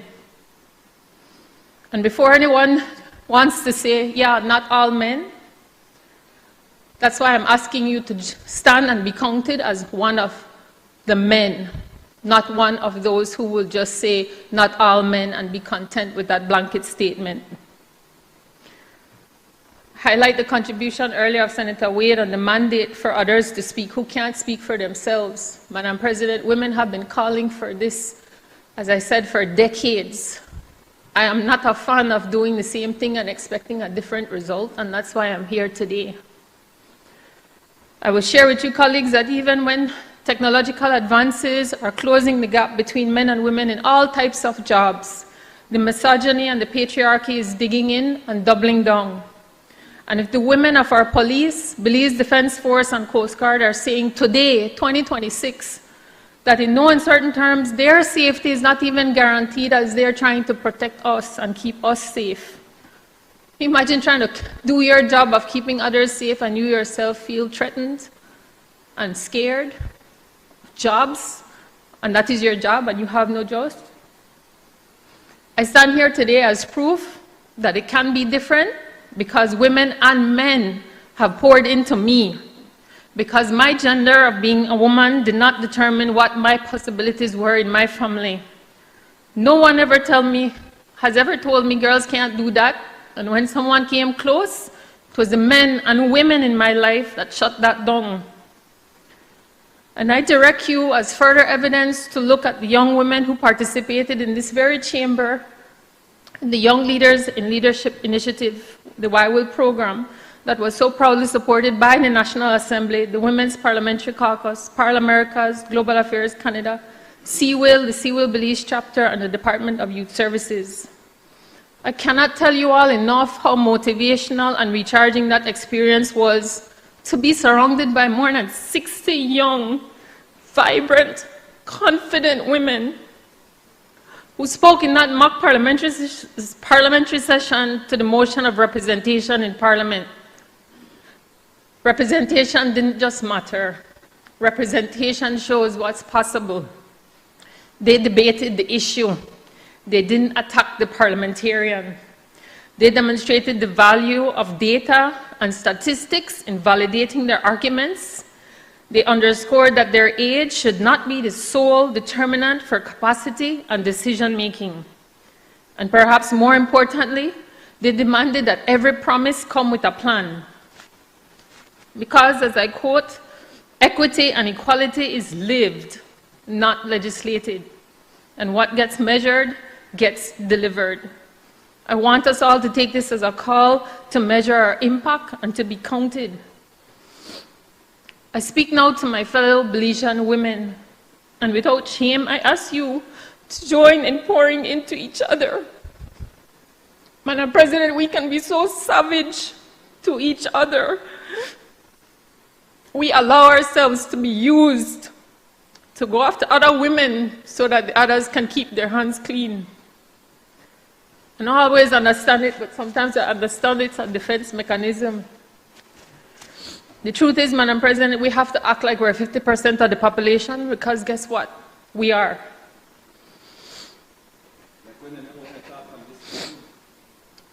It is a matter of fact, and I'll quote the scientific findings here, that as women, we have a biological stress reduction benefit because our tendency is not fight or flight. Our tendency is tend and befriend.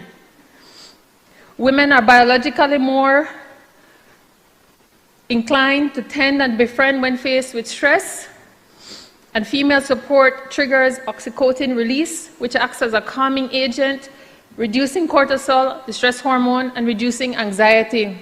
So our girlfriends matter, Madam President. There are neural and health benefits that strong support networks exhibit lower neural distress and better cardiovascular health. Strong friendships in women can act as a protective factor against cognitive decline and dementia. There's also evidence to support that professional advancement happens. A study mentioned in the Harvard Business Review indicates that women who have an inner circle of friends are actually more likely to get higher paying jobs and pay. Strong female friendships increase longevity, with research showing that social isolation is a major risk factor to coronary heart disease and stroke. Women friendships tend to have higher levels of emotional disclosure and helps in processing emotions and reduces the risk of anxiety and depression. It's one of the reasons why on the other side of the coin, The first step is usually to try to isolate the woman from her friends and her family. The bottom line is that female-to-female support is crucial for navigating the patriarchal systems because we can share strategy for overcoming hurdles and provide mentorship.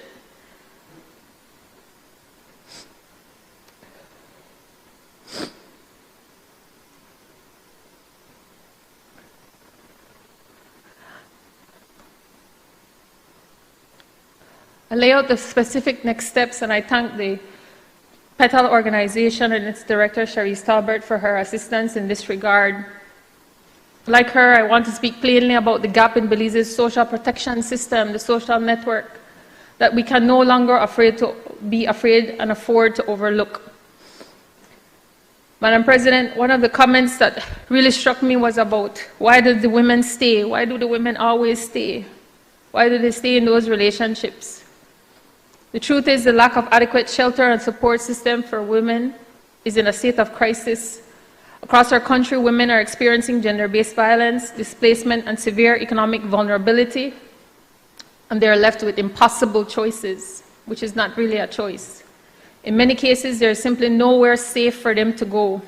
Existing shelters are limited in capacity, unevenly distributed, and often unable to meet the needs of women facing multiple layers of vulnerability, including young women, women with disabilities, lesbian and bisexual and queer women may even face exclusion when within support systems. And I will tell you, Madam President, the financial dependence reality is one of the biggest contributing factors to this scenario.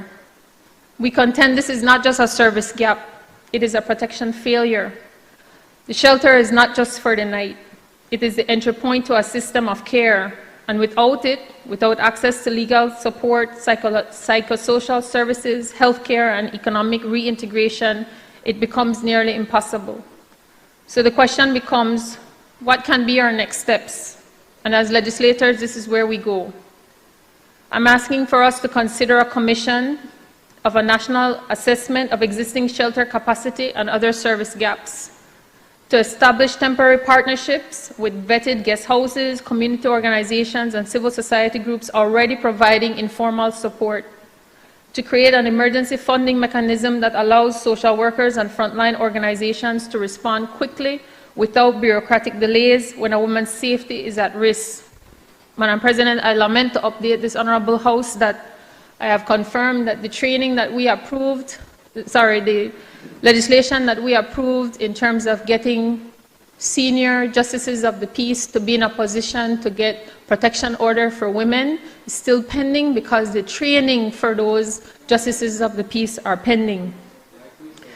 In the medium term, we must commit to building a more structured and inclusive system, at least one fully resourced state-supported national shelter with a professional staff, clear standards, and of course, ample security. The development of safe spaces that are inclusive of all women, particularly those who are often excluded from the traditional services. An investment from training across sectors to ensure trauma-informed, rights-based care. From a policy perspective, this requires alignment with our national gender priorities and ongoing legislative efforts, including ensuring that access to shelter and services is non-discriminatory and protected. And importantly, this is not beyond our reach financially. With targeted allocation, partnerships with international donors, and stronger coordinations, we can build a system that is both effective and sustainable. Colleagues, at this moment, women in Belize are being forced to choose between violence and homelessness. That is not a choice any society should accept. Shelter is not a luxury. It is a cornerstone of safety, dignity, and justice. The question before us is not whether we can act, but whether we will.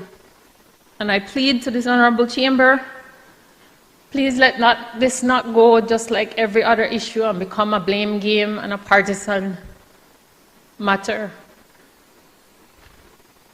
I call on all parliamentarians to take a stand and then to act.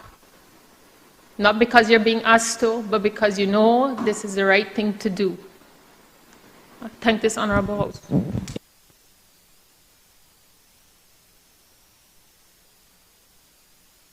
I recognize the Leader of Government Business. Madam President, we salute and thank Senator Chanona for raising this critically important issue, and more importantly, for challenging each of us individually to stand on this issue. I move that the Senate do now adjourn. Honorable members, the question is that the Senate do now adjourn. All those in favor kindly say aye. Those against kindly say no. The ayes have it. The Senate now stands adjourned.